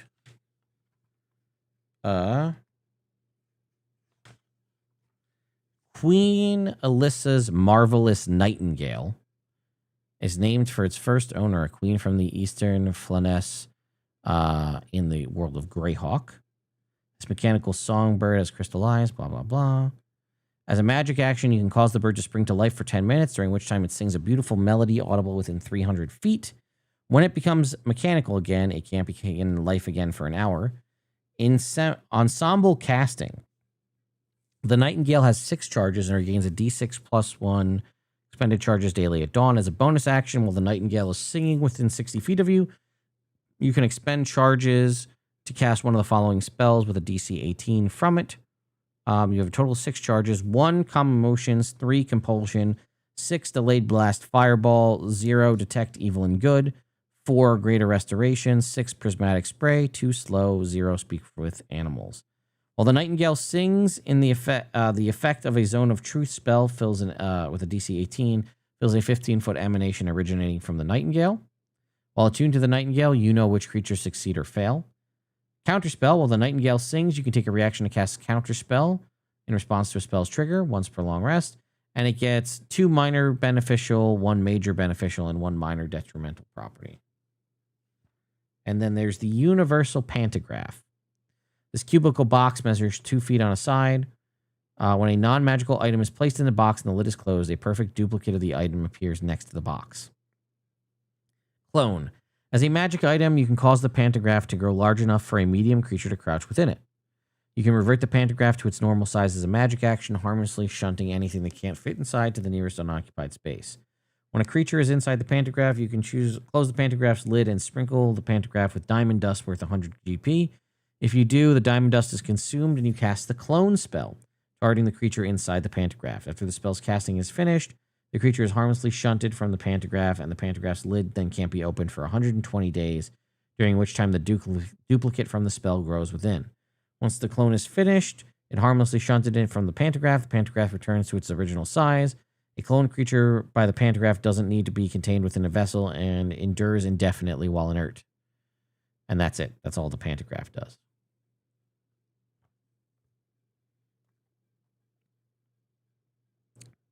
Do you think it's better evolution design than the horde items from Fizzbands?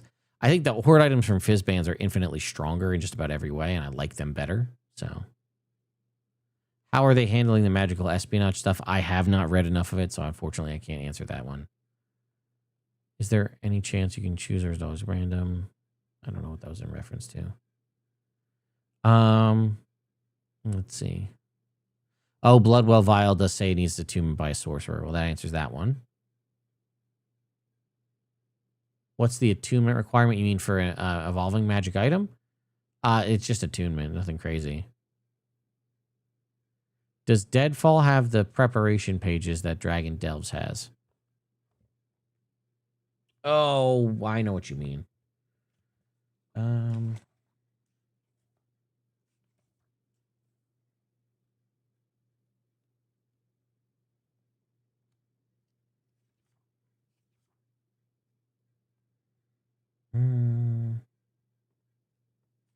Actually, maybe I don't know what you... Oh, preparation, yeah.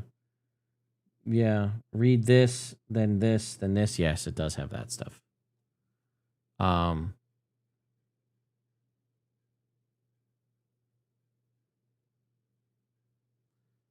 Yes. Again, it's limited. Pact of the Chain is still a casting of Find Familiar. I've said it before. I'll say it again.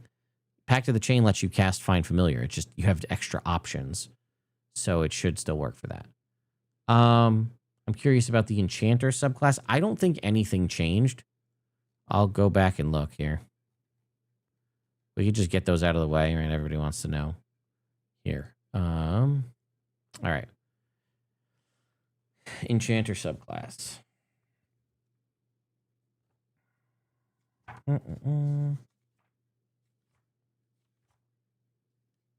Okay. Enchanting Conversationalist. You get proficiency in Deception, Intimidation, or Persuasion. When you make an ability check with the chosen skill, you add a bonus equal to your intelligence modifier. Enchantment Savant is the same. Hypnotic Presence. As a magic action, choose one creature within 10 feet of you. Target can see or hear you. Mystical Wisdom save or be charmed for 1 minute or until the target is more than 10 feet away from you.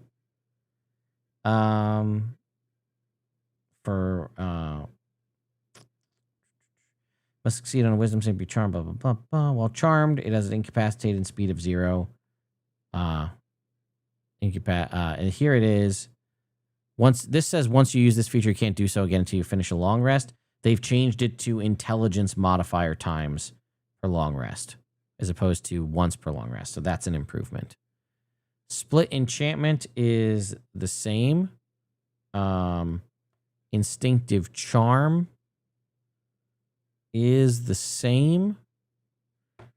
Alter memories is a little bit different. Here it just says you always have modify memory prepared and you can cast it once for free. This is different. It says when you cast an enchantment spell that imposes the charmed condition using a spell slot, you can choose one creature targeted by the spell. That creature remains unaware of being charmed by you. In addition, once before the spell ends, you can take a magic action to force the chosen creature to make an intelligence saving throw against your spell save DC. On a failure, you can make the creature lose a number of hours of its memories equal to 1 plus your intelligence modifier. You may make the creature forget less time, and the amount of time can't exceed the duration of your enchantment spell. So it's a little bit stronger, but still not my ideal situation.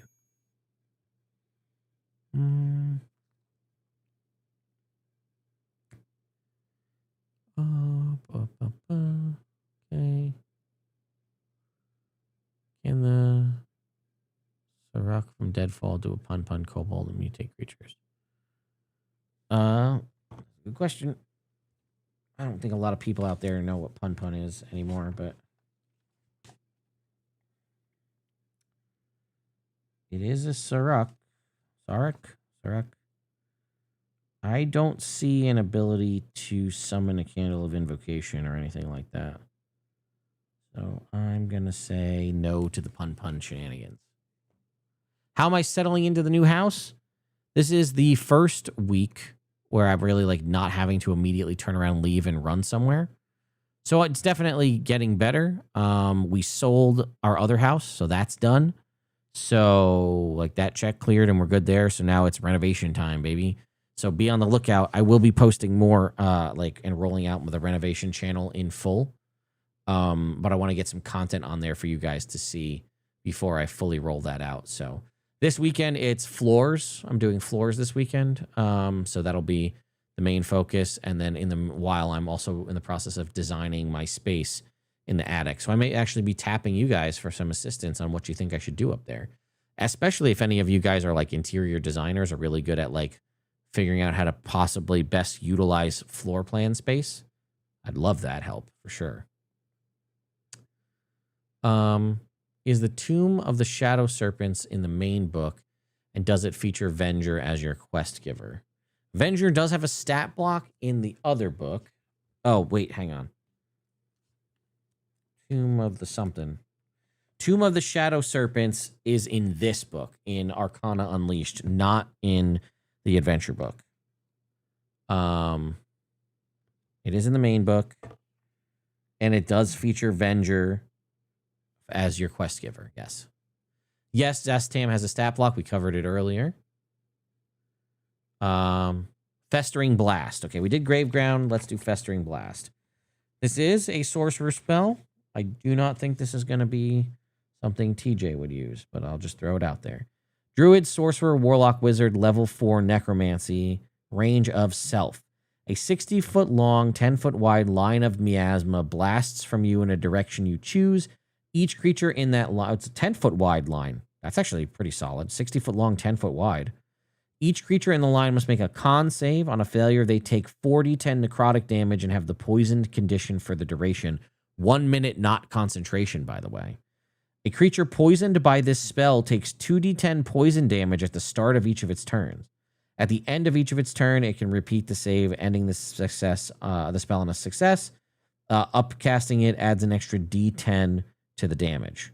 That's pretty solid, honestly, for a level 4 spell to do that much necrotic damage and have persistent effects as well as persistent damage. They did break down Zastam's stat block earlier. Can you take these adept feats if you're already that type of specialist wizard? Yes, you can. There is nothing wrong with taking the adept features, the adept feats rather. While you could be a transmutation adept and a transmutation wizard, it'll just add more to your thing, to your overall abilities. Another thing I should point out, you know what? We've covered all of the adept feats. There's a couple other feats that you guys haven't asked about. Why don't I just tell them to you? One that I think is interesting that gets overlooked is Magic Connoisseur, which is a requirement that you have the Magic Initiate feat. So this is a level 4+ feat. Increase your intelligence, wisdom, or charisma by 1, and additional spells. Choose a level 1 and a level 2 spell from the same list you selected from for the Magic Initiate features, cantrips. You always have those spells prepared. So this is, remember, Magic Initiate is 2 cantrips and a level 1 spell. This is now a level 1 and a level 2 spell from the chosen class of yours. You always have those spells prepared. You can cast them each once without expending a spell slot and get that back when you finish a long rest. You can also cast them with any spell slots you have. Whenever you gain a new level, you can replace one of the spells you chose for this feat with a different spell of the same level from the chosen spell list. So again, it's not necessarily that you want to do this, but if you were to take Magic Initiate Cleric as a wizard, you could have gotten 2 cleric cantrips like Guidance and something else, and maybe, I don't know, say Healing Word. You could now get another first level cleric spell and then also a second level cleric spell, and you'd have them once each of those a day for free, but then also the ability to cast them with spell slots you have, which is pretty solid. There is also a spell called Spell Resistant, which is a feat that just gives you a damage resistance type. This is increase your dexterity or constitution score by 1. Choose one of the following damage resistances. Necrotic or psychic, radiant, or thunder. You are now resistant to that damage type. And magic resistant. When you would fail a saving throw against a spell or magical effect, you can roll a d6 and add the number rolled to the save's total, potentially turning a failure into a success. You can use this proficiency bonus times per long rest. There is also Spell Subterfuge. Increase your intelligence, wisdom, or charisma score by 1. You get shrouding spells. After you cast a spell that has a casting time of an action using a spell slot, you can take both the dash and hide actions as a bonus action. You can use this benefit proficiency bonus times by the ability score that we use to increase from this feat times per long rest, which is intelligence, wisdom, or charisma, and also sneaky casting. If you have the hide actions invisible condition, casting a spell with a verbal component or making a spell attack doesn't end that condition on you if you end the turn behind 3/4 or total cover. Is there anything else I missed that was not tied to something specific? All right. The other thing we have in here is there are familiar spells. All of the familiar spells require you, familiar feats, rather. All of the familiar feats require you to have Familiar Friend as the origin feat to take them. You've seen this one before, I'm sure. It's the Pokemon Battle one, but it's called Elemental Familiar. Requires Familiar Friend, level 4+. Increase an ability score of your choice by 1. You learn how to imbue your familiar with elemental power. When you cast the Find Familiar spell, choose Acid, Cold, Fire, Lightning, or Thunder damage. The familiar is imbued with this energy. Your familiar is now resistant to that damage type. And as a bonus action, you can command your familiar to unleash a burst of elemental energy. It must be within 120 feet of you and take a reaction to unleash this burst. Each creature in a 5-foot emanation originating from your familiar makes a dex save. On a failure, they take 2d4 damage of the chosen type, and if the creature is medium or smaller, they have the prone condition. There is also Otherworldly Familiar. Increase the ability score of your choice. When you cast the Find Familiar spell, you can imbue it with otherworldly might. Choose necrotic, poison, psychic, radiant, or thunder damage. Your familiar is now resistant to that type. Phase Walk. Your familiar can move through other creatures and objects as if they were difficult terrain.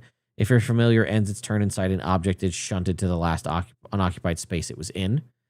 And also Soothing Familiar. Positive. This is another one, increasing ability score by 1, blah, blah, blah. Positive energy fills a 5-foot emanation originating from your familiar as long as it's within 120 feet of you. Whenever an ally in that emanation rolls a die to determine the number of hit points restored to a creature, they can treat any roll of a 1 or 2 as a 3. And then we already covered Warlike Familiar earlier. There you go.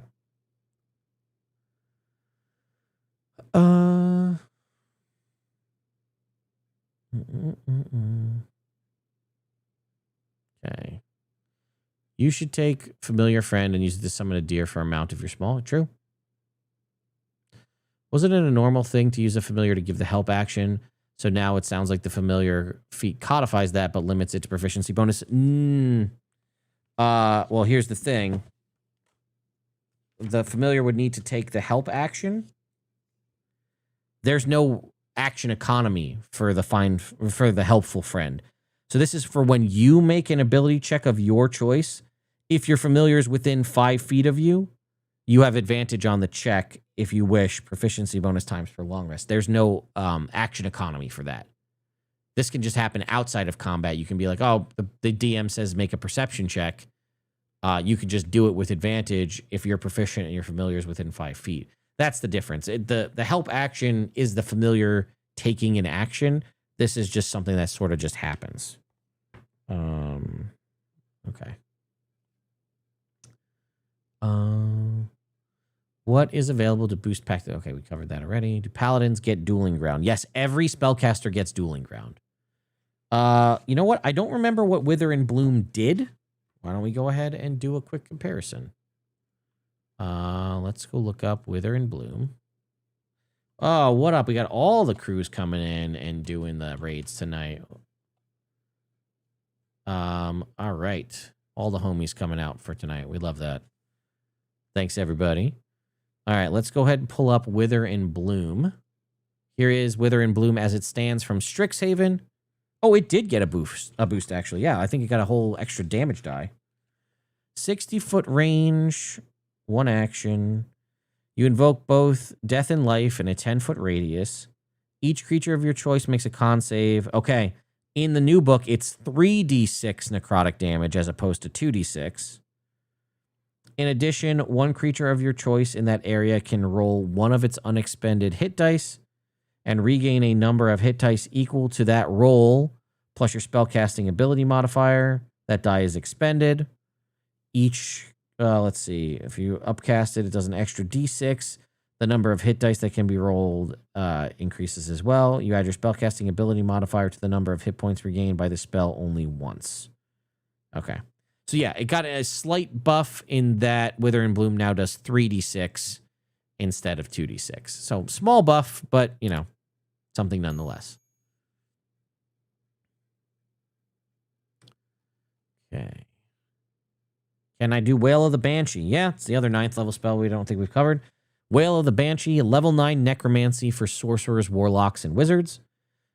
You emit a terrible scream. Choose up to 10 creatures within range. Each creature with 50 hit points or less dies.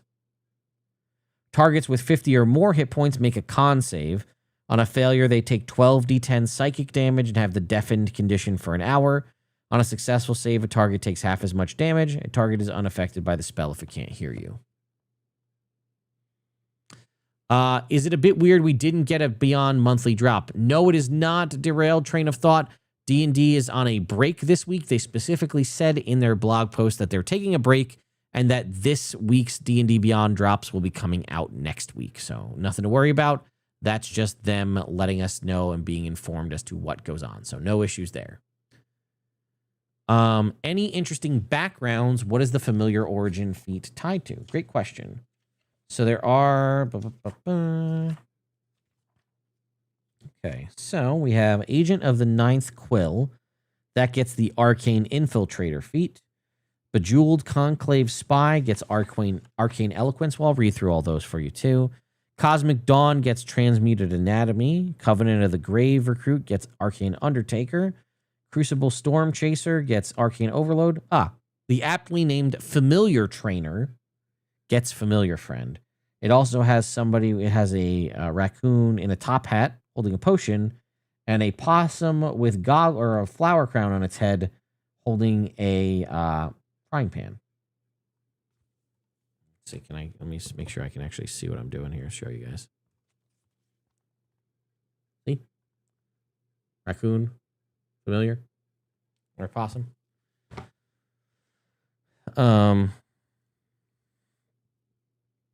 So, and then there is Horizon Walker gets Portal Jumper. Phantasmic Circus Trooper gets Arcane Artist. Seer Apprentice gets Arcane Omens. And Ward of the Sheltering Hands gets Arcane Safeguard. You know what? Let's just read all those. We didn't read those.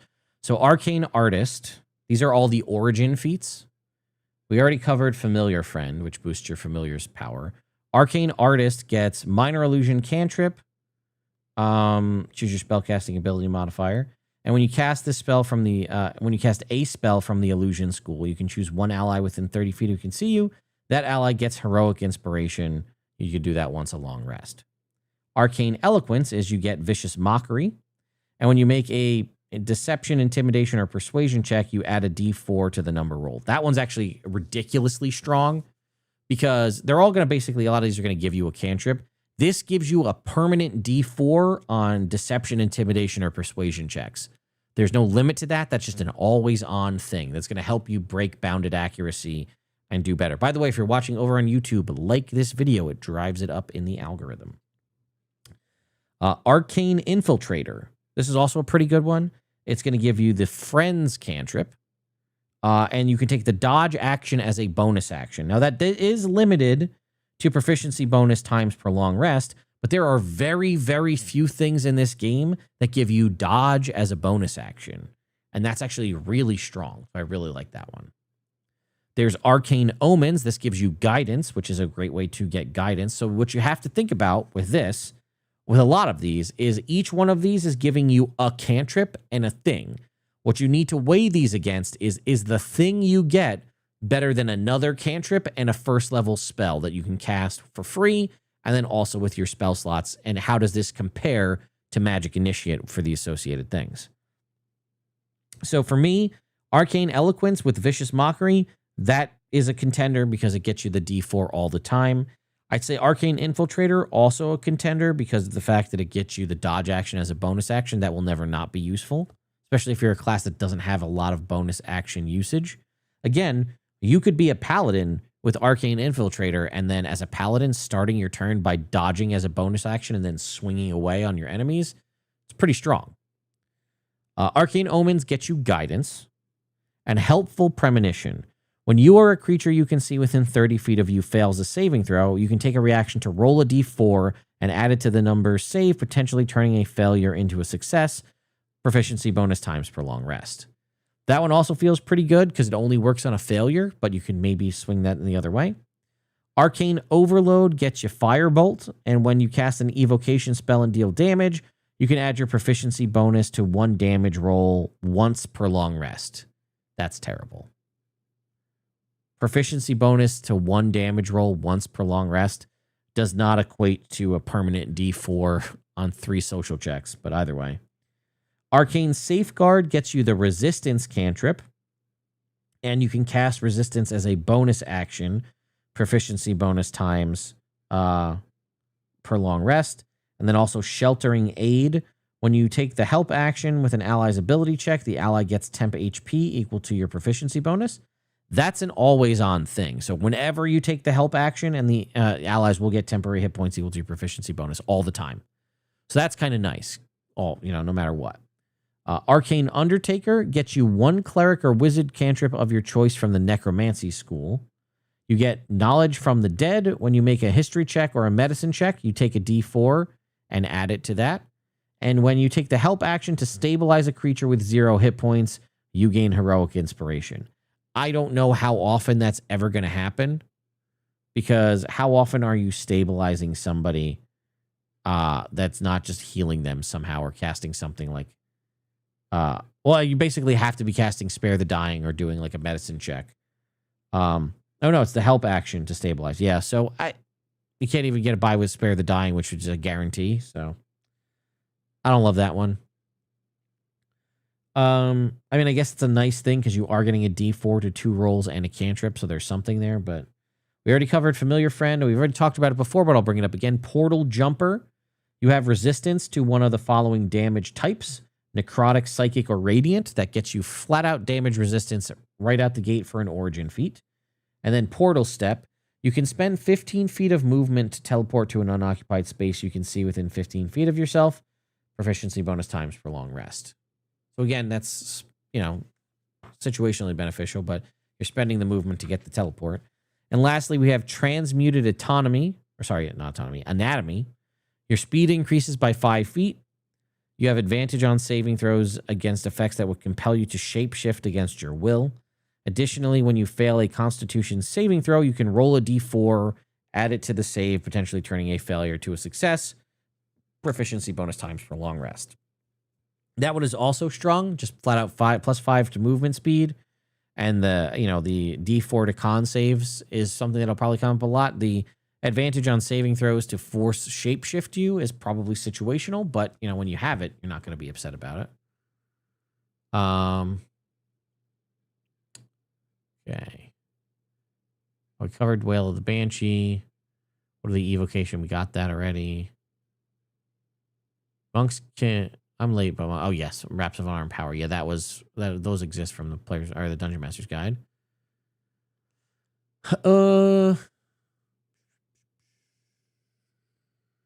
Vestige Warlock. Okay. Go ahead and pull up the Vestige Warlock. You guys have something to look at while I talk through it.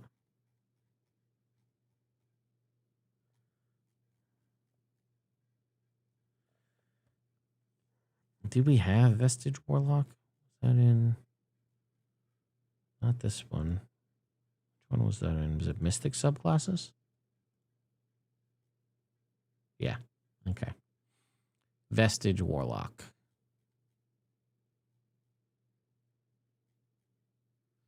All right, let's zoom in a little bit for you. So the big thing for Vestige Warlock is their Vestige Companion. Right? That's their big thing. You can see above my head here. So they're going to get the Vestige Companion. It's going to react on your turn. It can move and use its reaction. Only take the dodge action unless you use a bonus action to command it. Blah, blah, blah. Right. I don't think there's anything too crazy. Okay. Vestige Companion. 13, AC 13 plus your charisma, HP 4 plus 4 times your warlock level. Got a hover speed. It's got resistance based on the type. Pact Bond. Add your proficiency bonus to any check or saving throws it makes. Vestige's Strike. For each 5 feet, a d6 plus 3 plus your charisma modifier. Divine Power once per day. Cursed Invocation. The Vestige places a curse on a creature within 30 feet for a minute. It has disadvantage on attack rolls against you and the Vestige. Fiendish Swap is you teleport and swap places. Healing Touch. The target regains hit points equal to 2d8 plus your charisma modifier and cures blinded, deafened, or poisoned. So I think the stat block is essentially exactly the same in every way. Vestige Spells. It says choose one of the following. Yeah. Light, Life, Trickery, or War. This was a bummer because I thought this was going to be the opportunity to break that, because Life, Light, Trickery, and War are the cleric domains from the Player's Handbook. I was hoping we'd get to see something like Arcana Domain, which is in this book, or see other cleric subclasses that are not just the ones from the player's handbook, but either way, you get all of their spells as your domain spells. Vestige Recovery says in the book here, you regains the use of its divine power when you finish a short or long rest, or when you use the Magic Cunning feature. In addition, while within 30 feet of your Vestige companion, you have resistance to the same damage types as the Vestige, which is a new thing. Aura of Power, which was its level 10 ability, it generated an emanation, that has been replaced with Vestige Recovery, which is now when your Vestige companion would drop to 0 hit points, you can take a reaction and expend a Pact Magic slot to instead change its hit points to its hit point maximum. The Vestige then teleports to a non-occupied space you can see within 30 feet once per long rest. Yeah, so this was a whole different ability here, guaranteeing resistances and all that. So yeah, now instead of what you see on screen at level 10, when it would drop to 0 hit points, you can take a reaction, spend a spell slot, and give it back max HP and teleport at 30 feet. And then at level 14, it still gets a semblance of life. Depending on the Vestige type, you can take a magic action when it's within 90 feet of you to shapeshift it for 1 hour into whatever the type of thing you choose here, Celestial, Fiend, or Undead. Its game statistics are replaced by the Spirit stat block, and the spell's level is equal to your Warlock level, half your Warlock level rounded down, which is true. But the Vestige retains its hit points, personality, etc. The Vestige gains a number of temporary hit points equal to the hit points of the Spirit form. These temporary hit points vanish if any remain after an hour, and the transformation ends early if it has no temporary hit points. Once you use this feature, you can't do so until you finish a long rest. So here it said the spell's duration, the level, let's see, its game statistic are replaced with a summon creature stat blocks. The spell's level is equal to half your Warlock level round down. And then it says the duration is 1 minute, but that's not the case anymore. They removed the duration of 1 minute. It just lasts until it gets temporary hit points equal to that form, and then once they're gone, then it reverts. So that's the change there to Vestige Warlock. All right.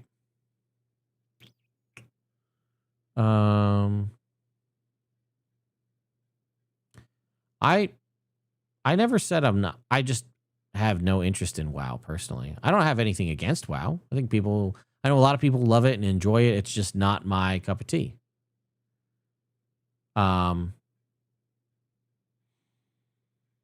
are the spells in Arcana Unleashed balance-wise? They've been where my concerns about the new D&D stuff is.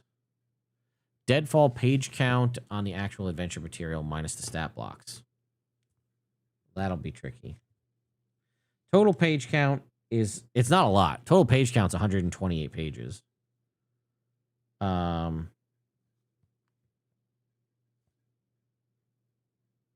see.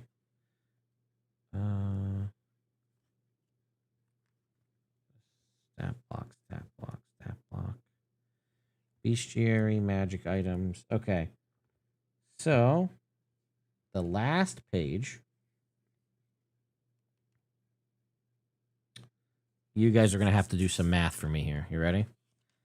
Last page is a page 117. However, the beginning is like a Thayan Gazetteer. Right? If that makes sense. All about what it is to be an adventurer in Thay and what everything is Thay is like. So that starts on the chapter 2, which I think is the actual adventure itself, starts on page 32. So whatever that is, 117 minus 32. That's your total adventure page count, which I'll admit does sound pretty small to me, which is what? 85 pages for the adventure? Not a lot. Not a lot for 9 levels. Tell you that much. Is Arcana Unleashed required to run Deadfall? No. The one that gave you a 3rd level spell. Need to boost save versus magic on species with advantage against magics. Yeah, true.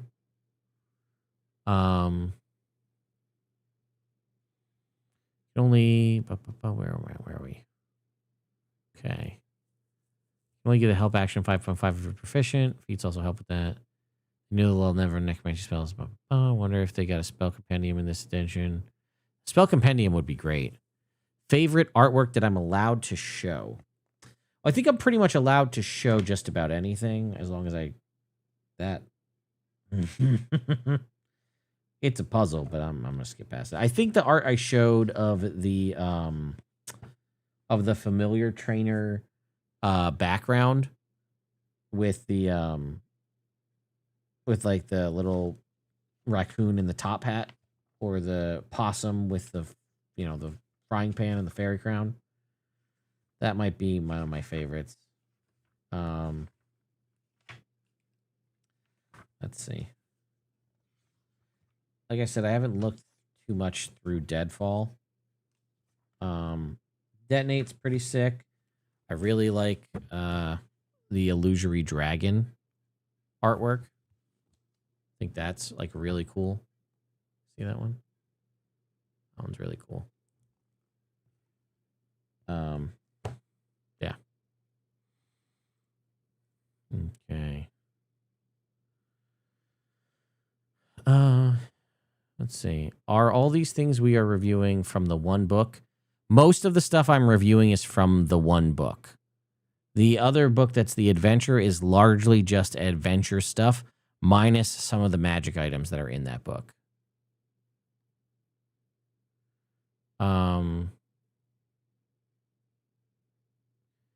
I talked about Conjurer. I did, but I can go over it in full. I think it's almost exactly identical to the last arcane subclasses, minus a nerf, which I think was unneeded.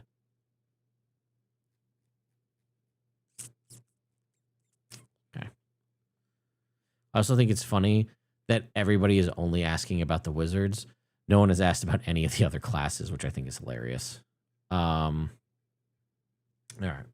Not that it matters. All right. Conjuration. Okay. Benign transposition is the same. Conjuration Savant is the same. Here is the biggest nerf. Here it was level 6, distant transposition. Its range increases to 60 feet, and you now get all uses back on a short or long rest. They changed it too. Its range is 60 feet. You can restore one use of it by expending a level 3 plus spell slot. Terrible. Just get... I'm going to give you... This is my official TED stamp of approval. Revert it back to this. Either way. Durable summons, I think, is the same. Gains temporary hit points equal to twice your wizard level when it first appears. Well, it has this as resistance to every damage type other than Force, Necrotic, Psychic, and Radiant.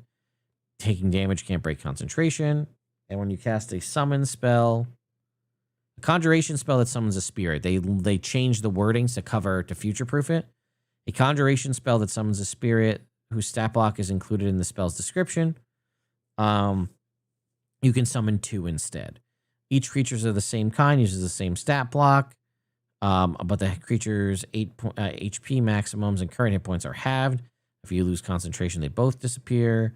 This is once per long rest until you spend a level 5 spell slot or above to restore that ability. There you go. Would you rather play the new wizard options or a 3.5 wizard? I did not like wizard in 3.5. You were so weak. You had a D4 hit die, dude, and if your familiar died, you lost a level. That was brutal. You know what? It's funny. I never played a wizard in 3.5. I always stayed almost purely wisdom-based characters. I loved playing a druid. I played a ranger because ranger was good back then.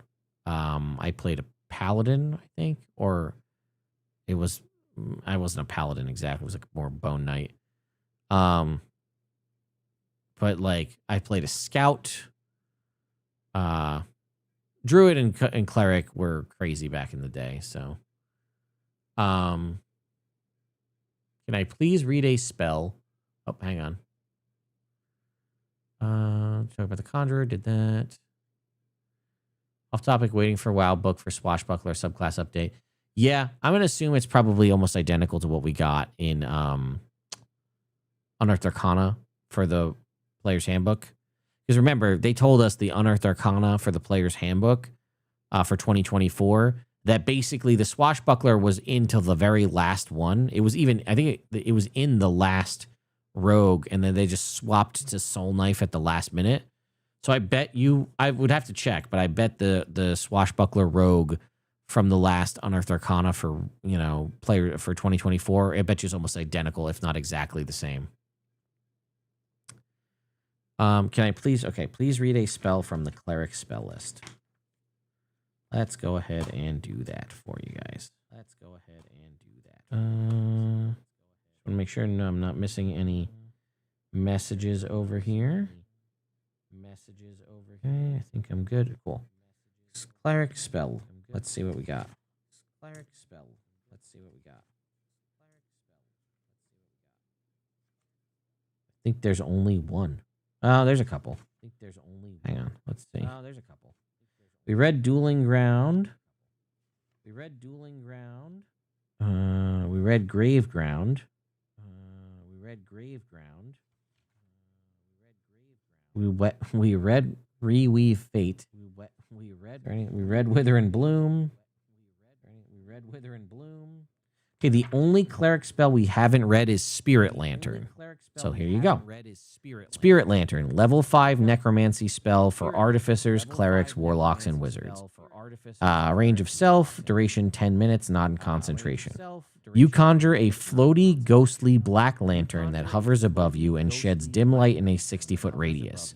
When an enemy dies within this dim light, a fragment of the creature's soul flies into the lantern. The lantern can hold a number of soul fragments equal to your spellcasting ability modifier, and those fragments dissipate when the spell ends. As a bonus action, you can expend a soul fragment to create one of the following effects. Drain life. The soul fragment darts at a creature of your choice that you can see within 60 feet of yourself. That target makes a con save or takes necrotic damage equal to 48 plus your spellcasting ability modifier, half on a success. Repair undead. The soul fragment flies into an undead creature of your choice that you can see within 60 feet. That creature regains hit points equal to 48 plus your spellcasting ability modifier. Or ward ally. The soul fragment darts around a creature of your choice that you can see within 60 feet. Other creatures have disadvantage on attack rolls against the chosen creature until the start of your next turn. There you go. I think that's every cleric spell that's in this book. I'm writing about 75 to 100 pages for OC. 80-something pages. Yeah. Do you have a favorite magic item from these books? Arcane Archer we can look at in a second here. I think it's also almost largely the same. Take a look at the magic items, just see if anything jumps out at me. Honestly, one of my favorite is a common magic item, which is the Lucky Foot. It is a common magic item. It's a rabbit's foot. When you roll a 1 on a saving throw or ability check, you can use this preserved rabbit foot's magic to re-roll the die. You must use the new roll and the foot disintegrates. I think that is awesome. A useful common magic item? What a wild day. Huh? There's also Dispelling Ammunition. When a target takes damage from this magical piece of ammunition, any ongoing spell of level 3 or lower on the target ends. Once it deals damage to a target, it's no longer magical. That was pretty cool. I mentioned the Blood Amulet. That's one of my favorites. You guys might like this one, the Boon Companion Band. This is an uncommon non-attunement magic item. They come in pairs and bear matching engravings.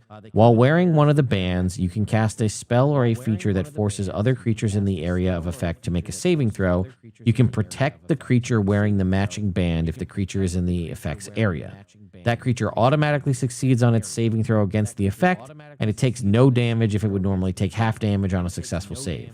Once this property is used by either band, it can't be used until the next dawn. When one of the bands is destroyed, the other one turns to dust. So I really like that. It's like basically sculpt spell, but for a specific person one time per day. Pretty cool.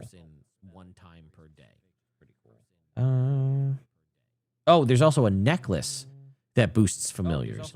There's the necklace of the beastly familiar, which has a varying rarity.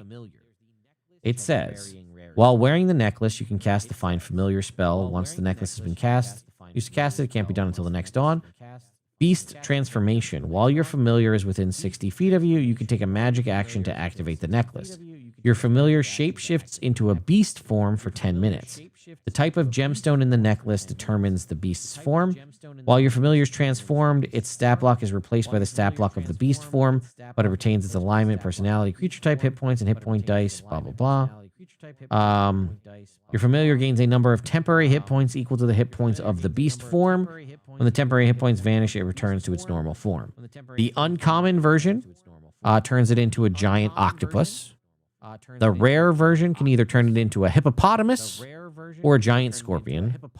The very rare version turns it into a mammoth, and the legendary version turns it into a T-Rex.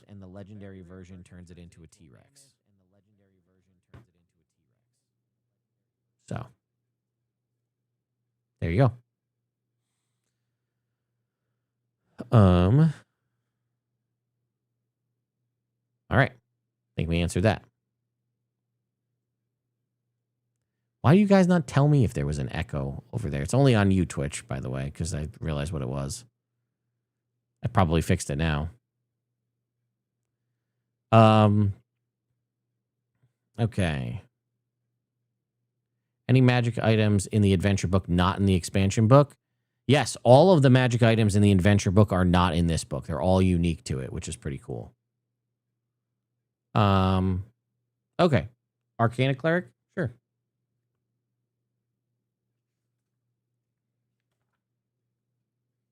We'll go over to Arcana Cleric. Yeah, you guys got to tell me if you're hearing an echo so I can fix it. Let's go ahead and pull up the last time we saw an Arcana Cleric, which was when? That was a while back, huh? Yep, okay. Arcana Cleric. All right.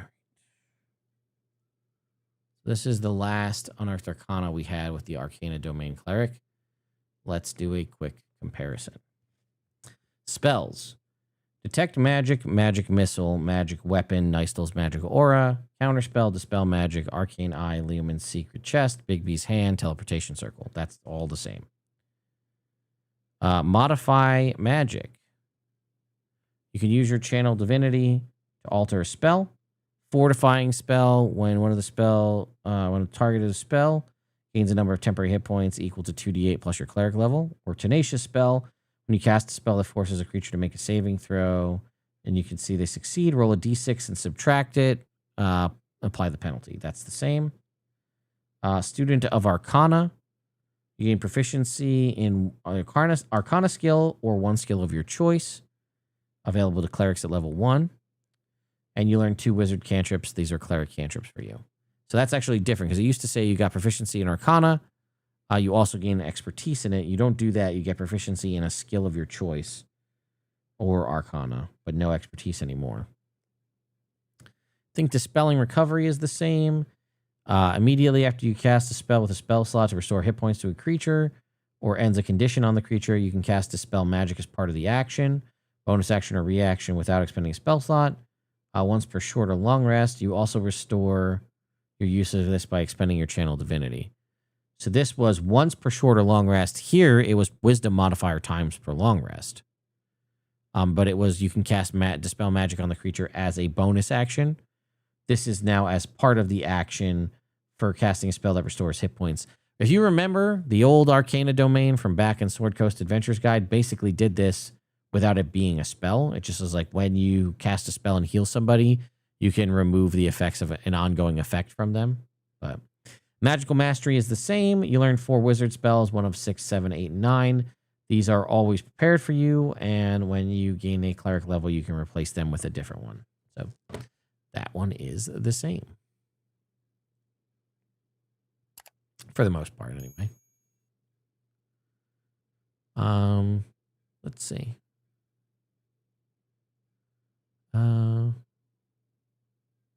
Monk subclass Capstone, you're limited to level 4 spells, so give Monk level 4 spell feature.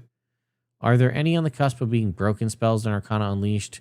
Spells of the level of the original Conjure Minor Elementals or Silent Ace Viper?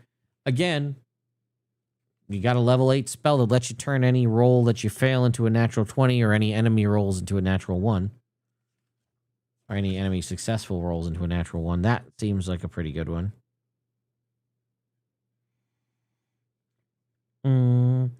There's a 3rd level enchantment called Inflict Doubt. It's a Bard, Sorcerer, Warlock, Wizard spell.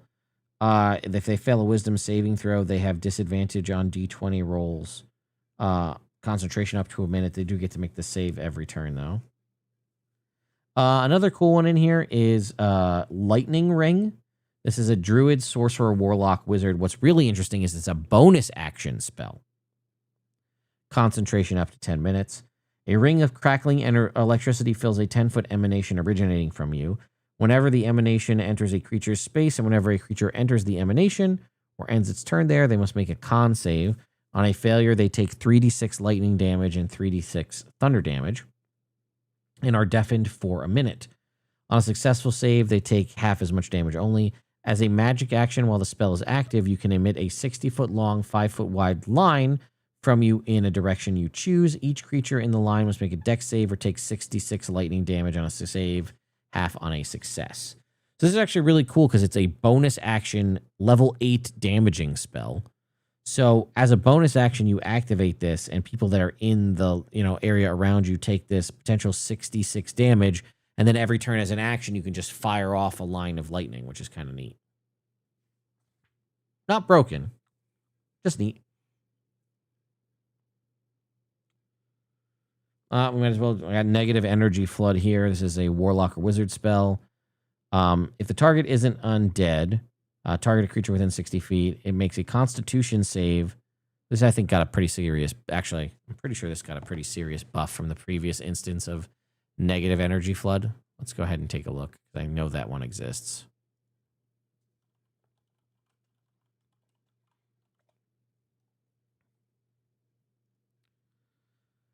Okay. Pull this one up for you guys.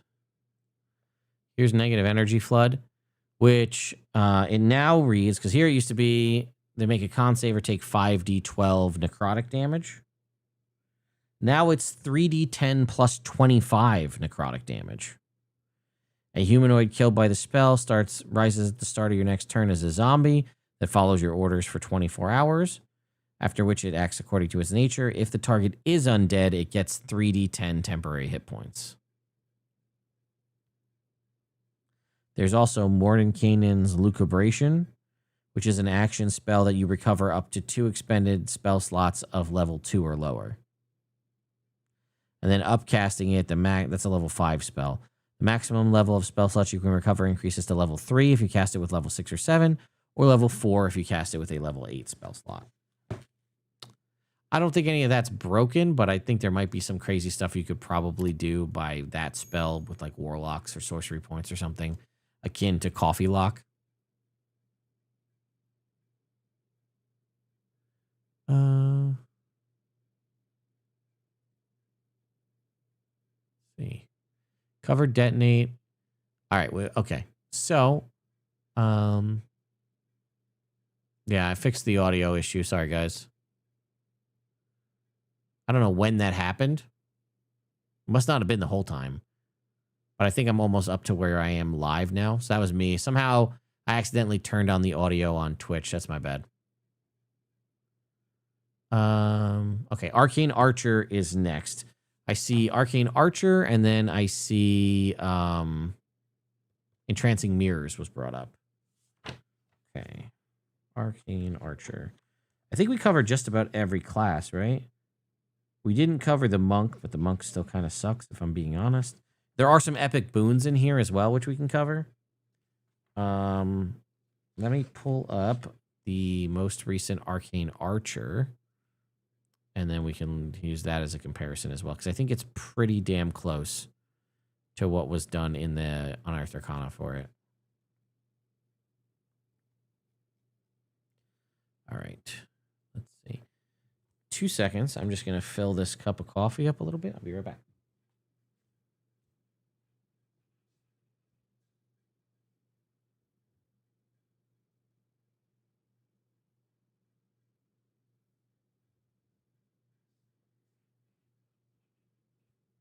All right. I'm back. Like I said, just real quick. So, all right, let's pull up so you guys can see. Here's Arcane Archer. Let's do a comparison for this. Also, this is definitely one of my favorite fighters in the game. So Arcane Archer lore, you get Druidcraft or Prestidigitation. I do love that that Baldur's Gate lets you choose guidance on this one as well. And you get proficiency in Arcana and Nature.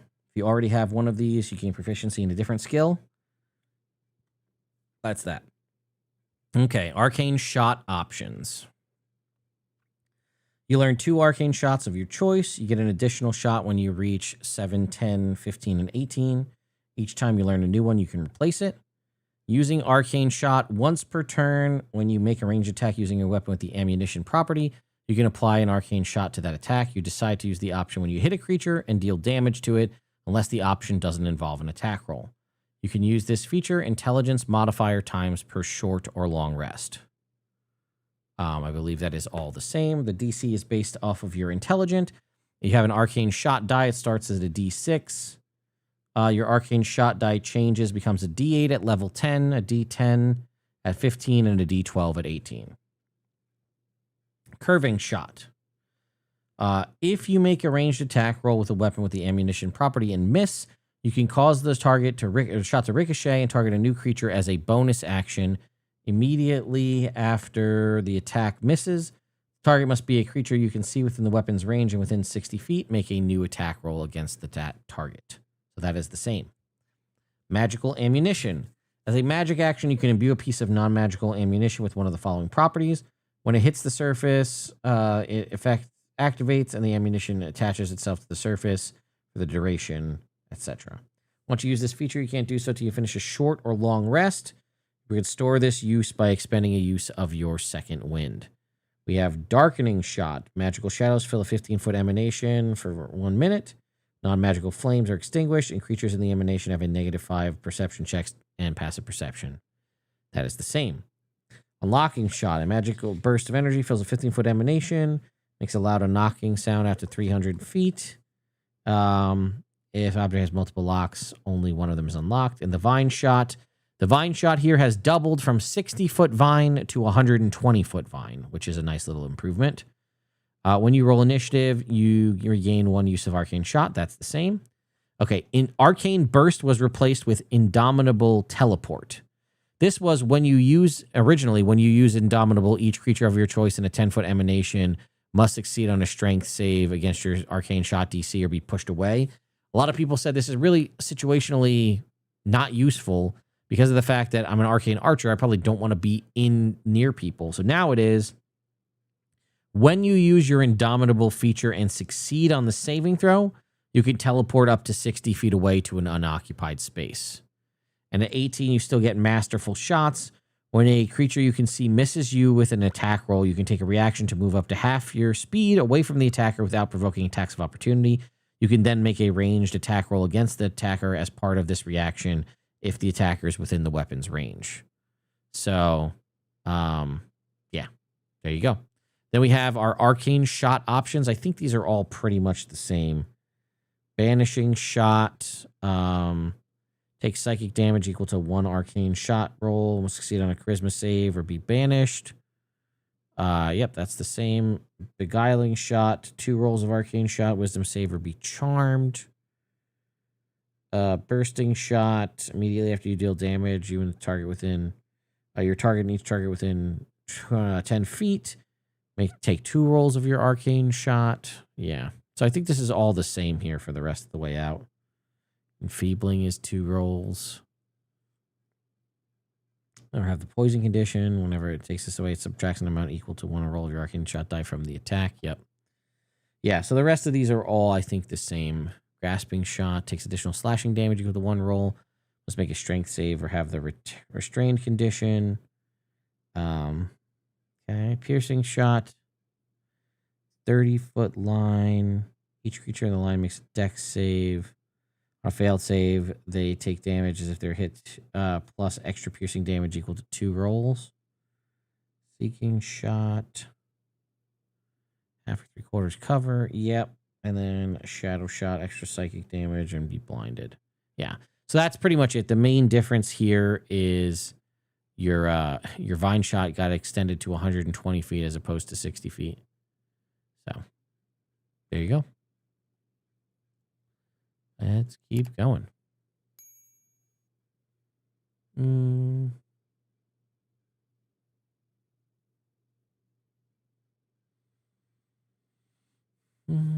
The main problem with the spell is that it doesn't start with, okay, Spirit Lantern. Dragonborn Lover, lots of familiars. Well, Entrancing Mirrors, that's one we did not cover. Entrancing Mirrors, a level 8 Bard, Sorcerer, Warlock, Wizard illusion spell. Concentration up to a minute. You create dozens of illusory mirrors to confuse up to 3 creatures of your choice that you can see within range of 90 feet. Each target makes an intelligence saving throw. On a failed save, a target takes 76 psychic damage and has the stunned condition. While the target is stunned, its speed is halved. On a successful save, it takes half as much damage only. A stunned target repeats the intelligence saving throw at the end of each of its turns, ending the spell on a success. There you go. Sorry, I really am pissed I missed the echo. My bad, guys.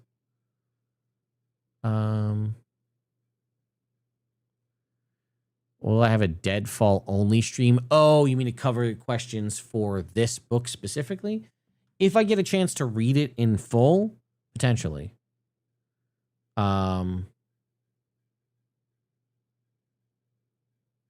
Yeah, casting Dispel Magic does end of beneficial spells. That's true. Oh, Epic Boons. Yeah, that's a good one.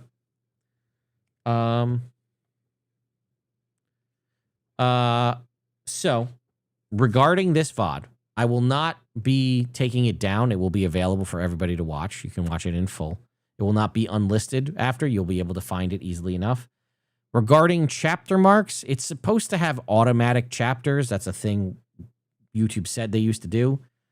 It having chapter marks is going to be largely reliant on the goodwill of the community to help me come up with what those chapter marks are. I can do it eventually, but I do not have the time to do that at the moment. So eventually, but yes, the entire thing will be available, so you can listen to it all at some point. Epic Boons. How many are there? There are 3 Epic Boons. Boon of Erupting Spell Power. Increase your intelligence, wisdom, or charisma by 1. When you cast a spell that deals damage using a spell slot, you can use you can cause its magical energy to surge. You treat any 1 or 2 on a damage die for the spell as a 3. The creature that took damage from the spell also has the prone condition. Once you use this benefit, you can't do so again until you roll initiative or finish a long rest. This one's terrible. Absolute trash. Do not ever take that. The fact that you can only do this once per long rest to treat your damage die rolls of a 1 or 2 as a 3. And then they can maybe fall prone. The prone, there's no save. They just fall prone, but still. Boon of magical school, or of magic school mastery, rather. Increase your intelligence, wisdom, or charisma by 1. Choose a magic school, abjuration, conjuration, divination, enchantment, evocation, illusion, necromancy, or transmutation. Your choice grants the following features. Choose a level 1 spell from the chosen school that appears on your class's spell list. You always have that spell prepared and can cast it without a spell slot or spell components. Signature Arcanum. Choose a level 7 or lower spell from your chosen school. You always have that spell prepared. You can cast it once without a spell slot, and you regain the ability to do so when you finish a long rest. You also cast these prepared spells using any spell slots you have. This one is repeatable. And lastly, Boon of the Iron Mind. Increase an ability score of your choice by 1. While you are maintaining concentration on an effect, you lose concentration only if you cast a spell or activate another effect that requires concentration, if you have the petrified or unconscious condition, or if you die. So basically, you can't lose concentration. I think they're actually kind of weak, all three of those, in the grand scheme of things, but...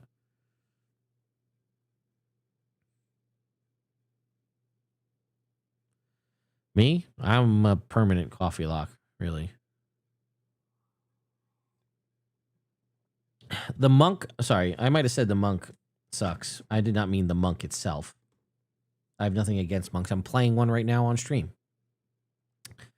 The subclass in this book is not great. We covered Necromancy Wizard earlier. Yeah, Arcane Archer can use anything that uses ammunition. So you can be an Arcane Archer with a gun. You could be an Arcane Archer with a blowgun, technically. Do the factions have specific characters as their patrons? No, actually, no one's asked anything about the factions. So we can go look at those.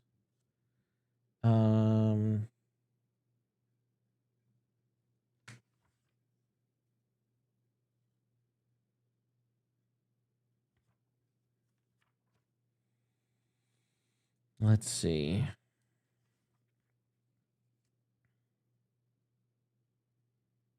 Ways we can learn. Careful hierarchy.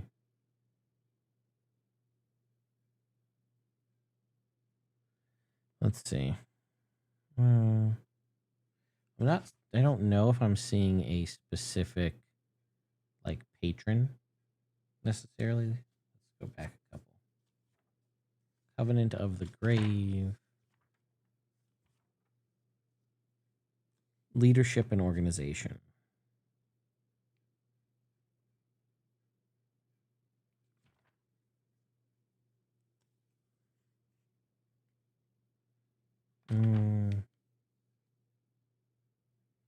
I don't see anything about a specific person for these.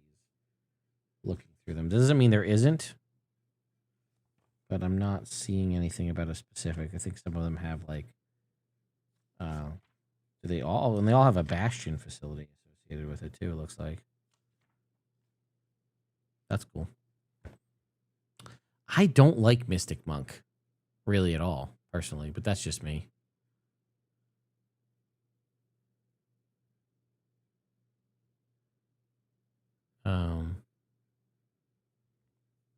Yeah. So what else? I actually think we caught up. I caught up to you guys. Let me take a look, see if there's any other magic items that jump out. We covered pretty much every feat. I think we covered every spell. Covered every subclass. See if we missed any magic items.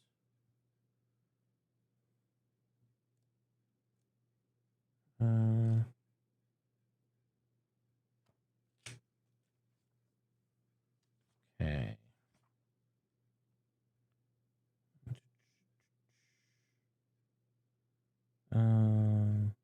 There's actually some interesting common magic items in here.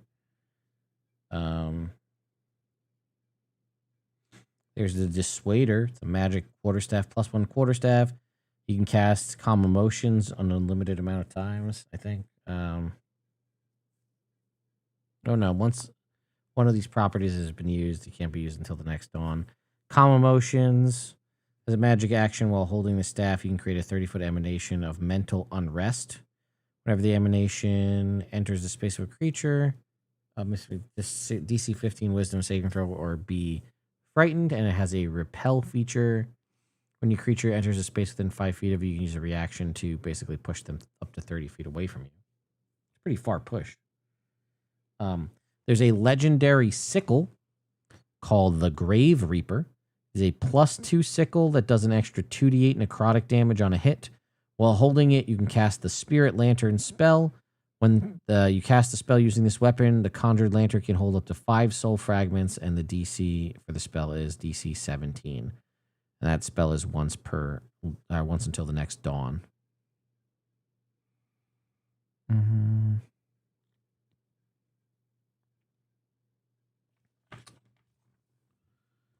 see. Mage's Manacle. As a magic action, while wearing this bracelet, you can target a larger, smaller creature within 5 feet of you that has the grappled or incapacitated condition. The target must succeed on a DC 15 Dex save or become magically bound to you by a spectral chain and manacle that springs from the bracelet. While bound in this way, the creature has the restrained condition. When you move, the creature moves with you. A creature remains bound for 8 hours or until you release it. If the manacle takes damage from Disintegrate spell, it's destroyed. Once the manacle has bound a creature, it can't be used again until the next dawn.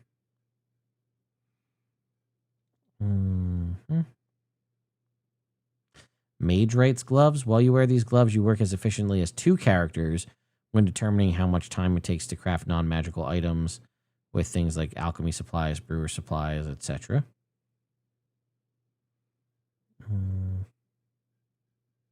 Namer's Needle. +1 dagger. When you hit a creature with an attack roll using this weapon, you can compel it to reveal its identity. Just make a DC 15 Wisdom save. On a failure, the target says or signs its name clearly and emphatically. On a successful save, the target is immune to this effect for 24 hours. Named Target. When you hit a creature with an attack roll using this weapon, you can say or sign the target's name clearly and emphatically turn the hit into a critical hit once per long rest.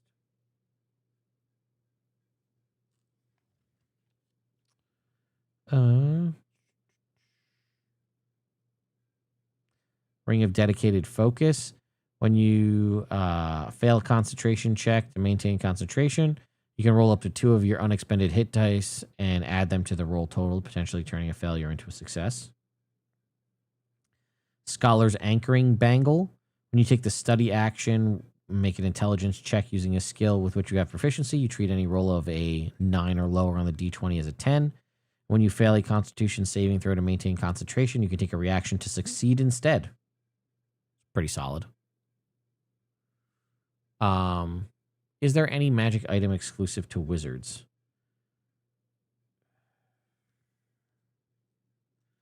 See a lot that are for spellcasters.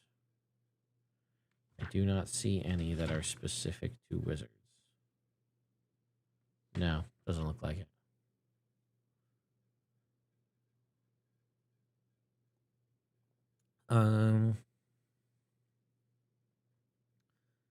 Let's see. We talked about there was a magic quarterstaff. There's a couple of daggers. A sickle we already talked about. How many common magic items are in here? 1, 2, 3, 4, 5, 6, 7, 8. 9 in this book. Let's check Deadfall.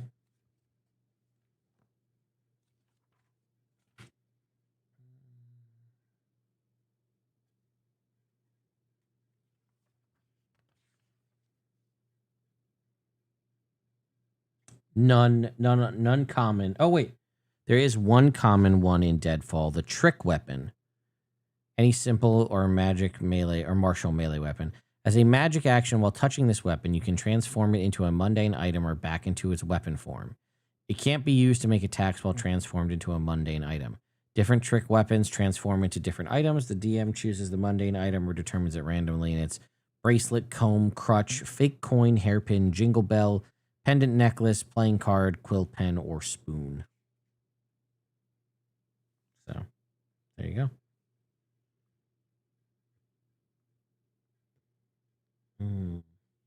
There's a legendary in here. The Staff of the Spirit Aegis. Can be wielded as a +3 quarterstaff. While holding it, you have resistance to necrotic damage. Aura of Haunted Power. As a magic action while holding the staff, you can cause it to radiate supernatural power that fills a 30-foot emanation originating from you. Creatures of your choice in the emanation, including you, gain the following benefits. Undead have disadvantage on attack rolls against you. The creatures have resistance to cold, necrotic, and psychic damage, and they have advantage on saving throws to avoid or end the frightened condition. Lasts for 1 hour once until the next dawn. And then Illuminating Sight. As a bonus action while holding the staff, you can cause the eye sockets of the skull atop the staff to emit an unearthly glow. This glow lasts until you stop it. While the staff glows, it sheds bright light in a 15-foot radius and dim light for another 15 feet. Invisible creatures and objects are visible as long as they are in the staff's bright light or dim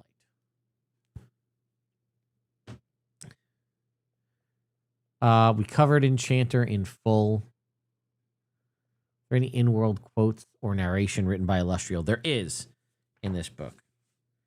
There is no concept of physical distance in the weave. With enough magical power, you can travel anywhere in existence with merely a thought. The multiverse is full of gods, though not all their names grace the halls of temples. Communing with a forgotten god's benevolence is a noble pursuit. Just a couple of Illustrial quotes that I found scrolling through here. Here's a little letter from her I'll read. My esteemed heroes, magic thrums through our multiverse. Powerful magic can save or destroy worlds, though magic's balance is as delicate as a thread. For centuries, as a daughter of the goddess of magic, Mistra, however you want to pronounce it, I have protected the weave and fostered the good in all creatures, lest wickedness snap the weave. This has happened more than once, and the resulting suffering was immense. To prevent the unthinkable, magic must cultivate love, joy, and hope, and banish hatred and pain. While I draw breath, I shall pursue this cause. My friends, heroes, I hope you will join me. However, I know you can't join my cause without knowing or without knowledge of magic's greatest wonders. And so I bequeath in this tome Arcana I have completed throughout my long life. I hope you use this Arcana to better your worlds, but I can't make that choice for you.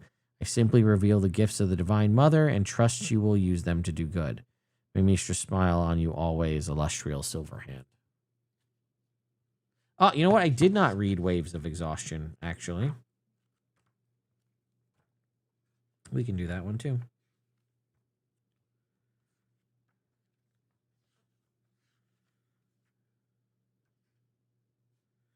Waves of Exhaustion. 5th level, Sorcerer, Warlock, Wizard. Also a bonus action spell. You evoke a Nimbus. Concentration up to a minute. You evoke a nimbus of flickering gray light around your body. For the duration, you can take a magic action to emit a wave of gray light in a 60-foot cone. Creatures in the area must succeed on a con save or gain 1 level of exhaustion. This spell can increase a creature's exhaustion level above 4. Exhaustion levels gained from this spell are removed when the spell ends. Disclaimer. In in Arcana Unleashed,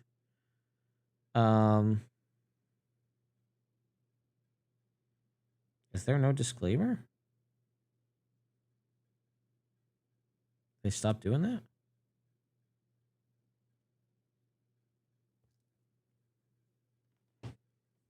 There was an in memoriam. I don't know if that replaced the disclaimer.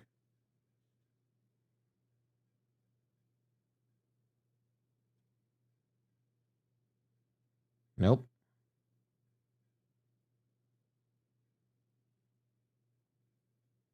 I haven't checked in a minute, so I guess I haven't really noticed, but... I might have the Ravenloft book right over here.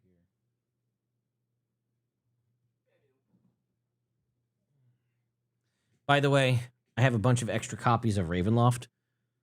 So, like, this is a book. Right? Like this is a tome. Do a little one of these guys. Give you a comparison. A little side by side. Like pretty close. And there's extra covers and stuff in here. But yeah, I'll be doing a giveaway of some Ravenloft books. I have a couple extra.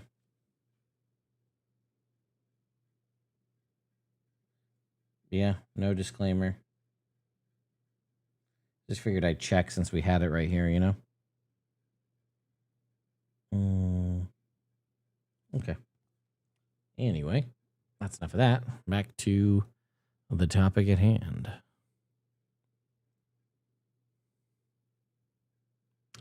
We did Wail of the Banshee. Basically, you do a bunch of damage. You kill a bunch, like up to 10 creatures if they have less than 50 health. And then it does damage. Pretty cool. Let's just see if there's any other magic items that we missed in here. Like I said, there's a lot of like common ones, like the Elocutionist's Lexicon. While holding this magic dictionary, you can take a magic action to try to recall a specific word. The book automatically opens to the page containing the exact word you were searching for. Evergreen fertilizer, once sprinkled in the soil around a magical plant, this pungent powder keeps the plant healthy for a year. There's like a dictation quill. Goading ammunition. If this piece of magical ammunition hits a creature, they must make a DC 13 con save. On a failure, they can't take reactions until the start of its next turn, as it sputters and rages impotently. Once it hits a target, it's no longer magical.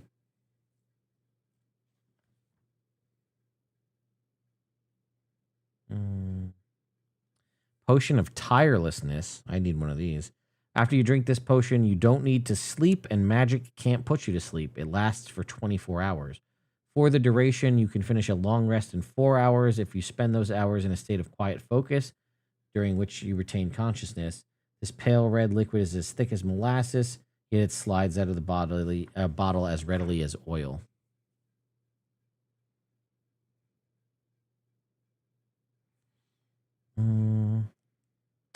Secret Keeper's Circlet? Oh, I think this was dumb.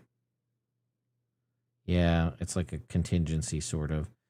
Allows the wearer to wipe from their memory any knowledge of a specific deed. While wearing this circlet, you can take a magic action to specify a trigger, such as after I leave this temple, or when I cast the Animate Dead spell for the next 24 hours. If the trigger occurs, the circlet erases your memories of everything from the time you chose the trigger until the trigger has occurred. No magic short of wish can restore your memory of this. Sweeping Broom is a magic action. You can cause this unassuming broom command word, choosing a point you can see within 60 feet. It animates and sweeps dust and detritus from the ground in a 20-foot radius square centered on the chosen point.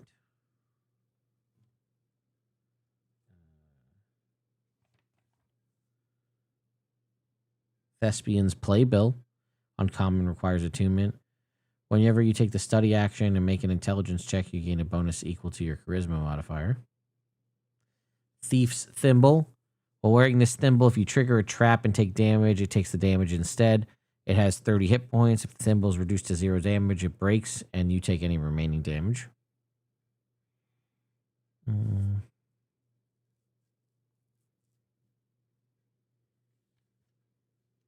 Yeah.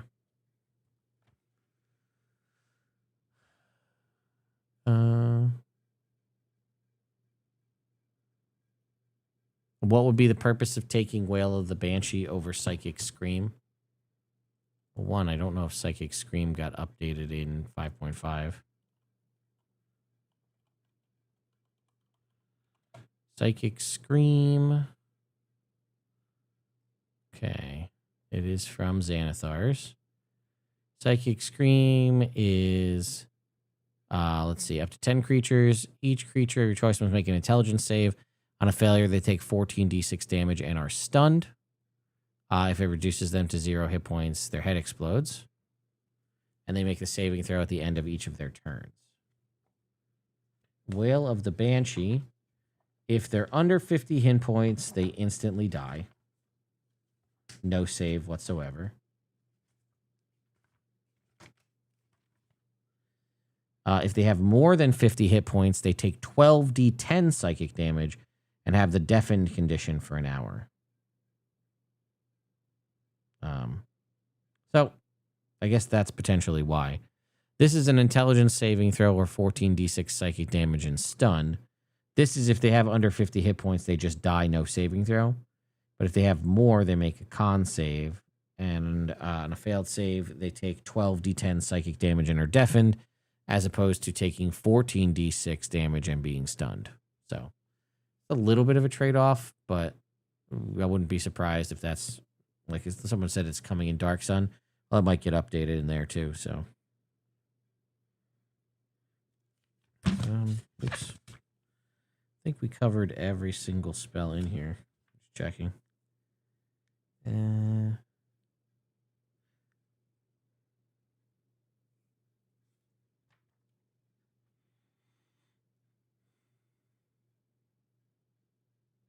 You know what? Enervation made a comeback.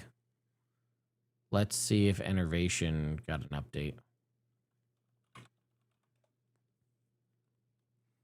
Okay. Level 5 Necromancy. I think it did. A tendril of inky darkness reaches out from you to drain life from a creature you can see within 60 feet. Concentration up to a minute. Target makes a dex save. On a failure, the target takes 68 necrotic damage. On each of your turns, you can take a bonus action to deal 2d8 necrotic damage to the target automatically. Spell ends if the target is ever outside the spell's range or has total cover from you. On a success, it takes half damage and the spell ends. Whenever the spell deals damage to a target, you regain hit points equal to half the necrotic damage dealt. That is the same, except it used to be 4d8 necrotic damage and then automatically deal 48 necrotic damage. Is now 68 initially and 2d8 secondarily. So kind of similar, kind of worse in some instances.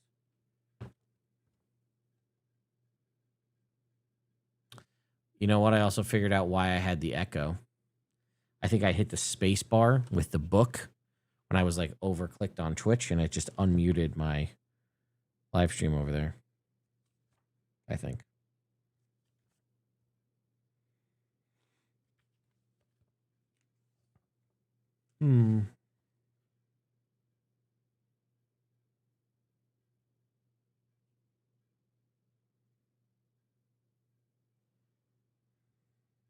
Yeah, I think.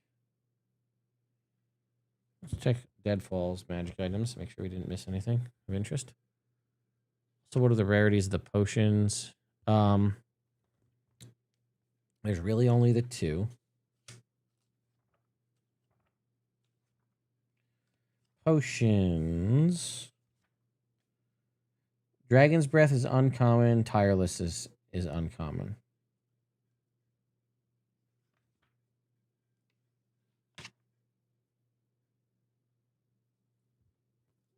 All right. Shadowblade hasn't been updated, but really cool for non-concentration, but maybe that's just the BG3 in me. I mean, Shadowblade was all the rage when it came out the first time, so I get it.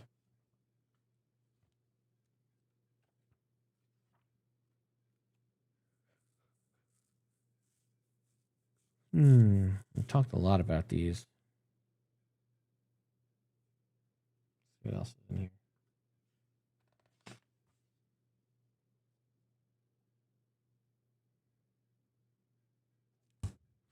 Yeah.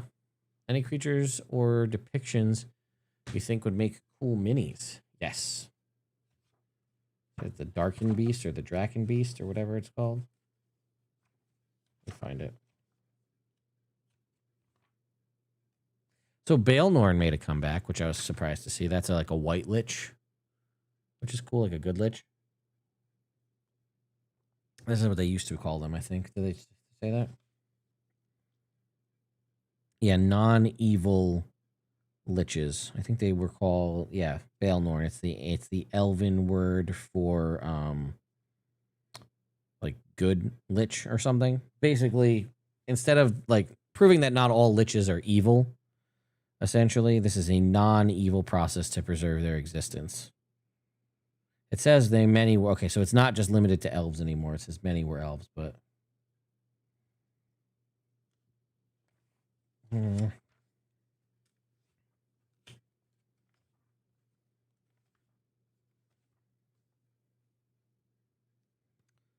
the Darken Beast.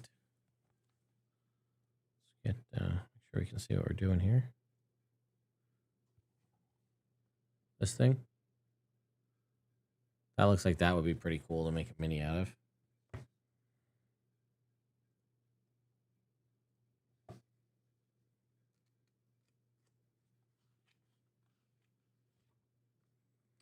Play along pack.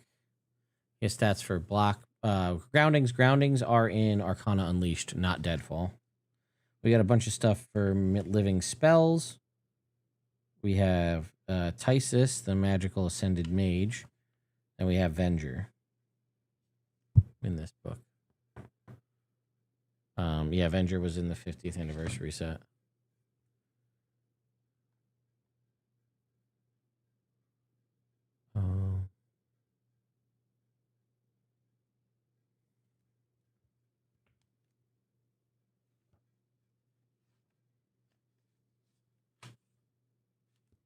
Yeah. Did I order the variant covers? I did not, but I think, being completely upfront and honest, I think there's a likely possibility that these will be sent to me. And if that's the case, I'm gonna definitely be giving away these. Because I don't need multiple copies of the books. It's the same thing. I just have to find my other Ravenloft books, and I'll be doing a giveaway of those as well. Because I think I have an extra collector's edition cover and a few other things, Tarokadex or whatever, and I'm just give it all away. Because, you know, I'm starting to build up stuff in the new house. I like where I'm going to put stuff, so I don't need to be overly saturated with stuff. So I'm going to be starting to get giveaways all set up and going. I also need to reestablish a P.O. box down here, so be on the lookout. I will do that at some point relatively soon. So, yeah, keep an eye out for that. Oh, yeah, I'm glad to do this. I miss doing this kind of thing. We used to do this all the time because we used to always get the books like a little bit earlier than they'd be available. So, like, obviously, I'll be doing full-blown static coverage of these individually, like each class, each blah, blah, blah, when the book comes out and is available on D&D Beyond. I can't do that now because I can't show you everything, but I can talk through it to you. So that's why we're doing it this way. But anyway, I think I'm going to bring this to a close. We covered a lot of stuff. Plus, we've been at this for how long? 3 hours? Yeah, I think I'm going to bring it to a close. But yeah, this has been good. We've had a lot of good chats. We covered most of the book. It'll also give me an opportunity to read through some of the other stuff and see if maybe something calls out to me and I might make a separate video. So yeah, be on the lookout. I did put out a video earlier today, if you missed that, covering all of the announcements from Gen Con, and I will be rolling out all of my interviews. I just uploaded all the interviews I did at Gen Con. They're all on YouTube. I just need to tag them and stuff. So the first one will be my interview with Felicia Day. That'll probably be coming out tomorrow. So anyway, thank you all so much for watching. I'll see you next time.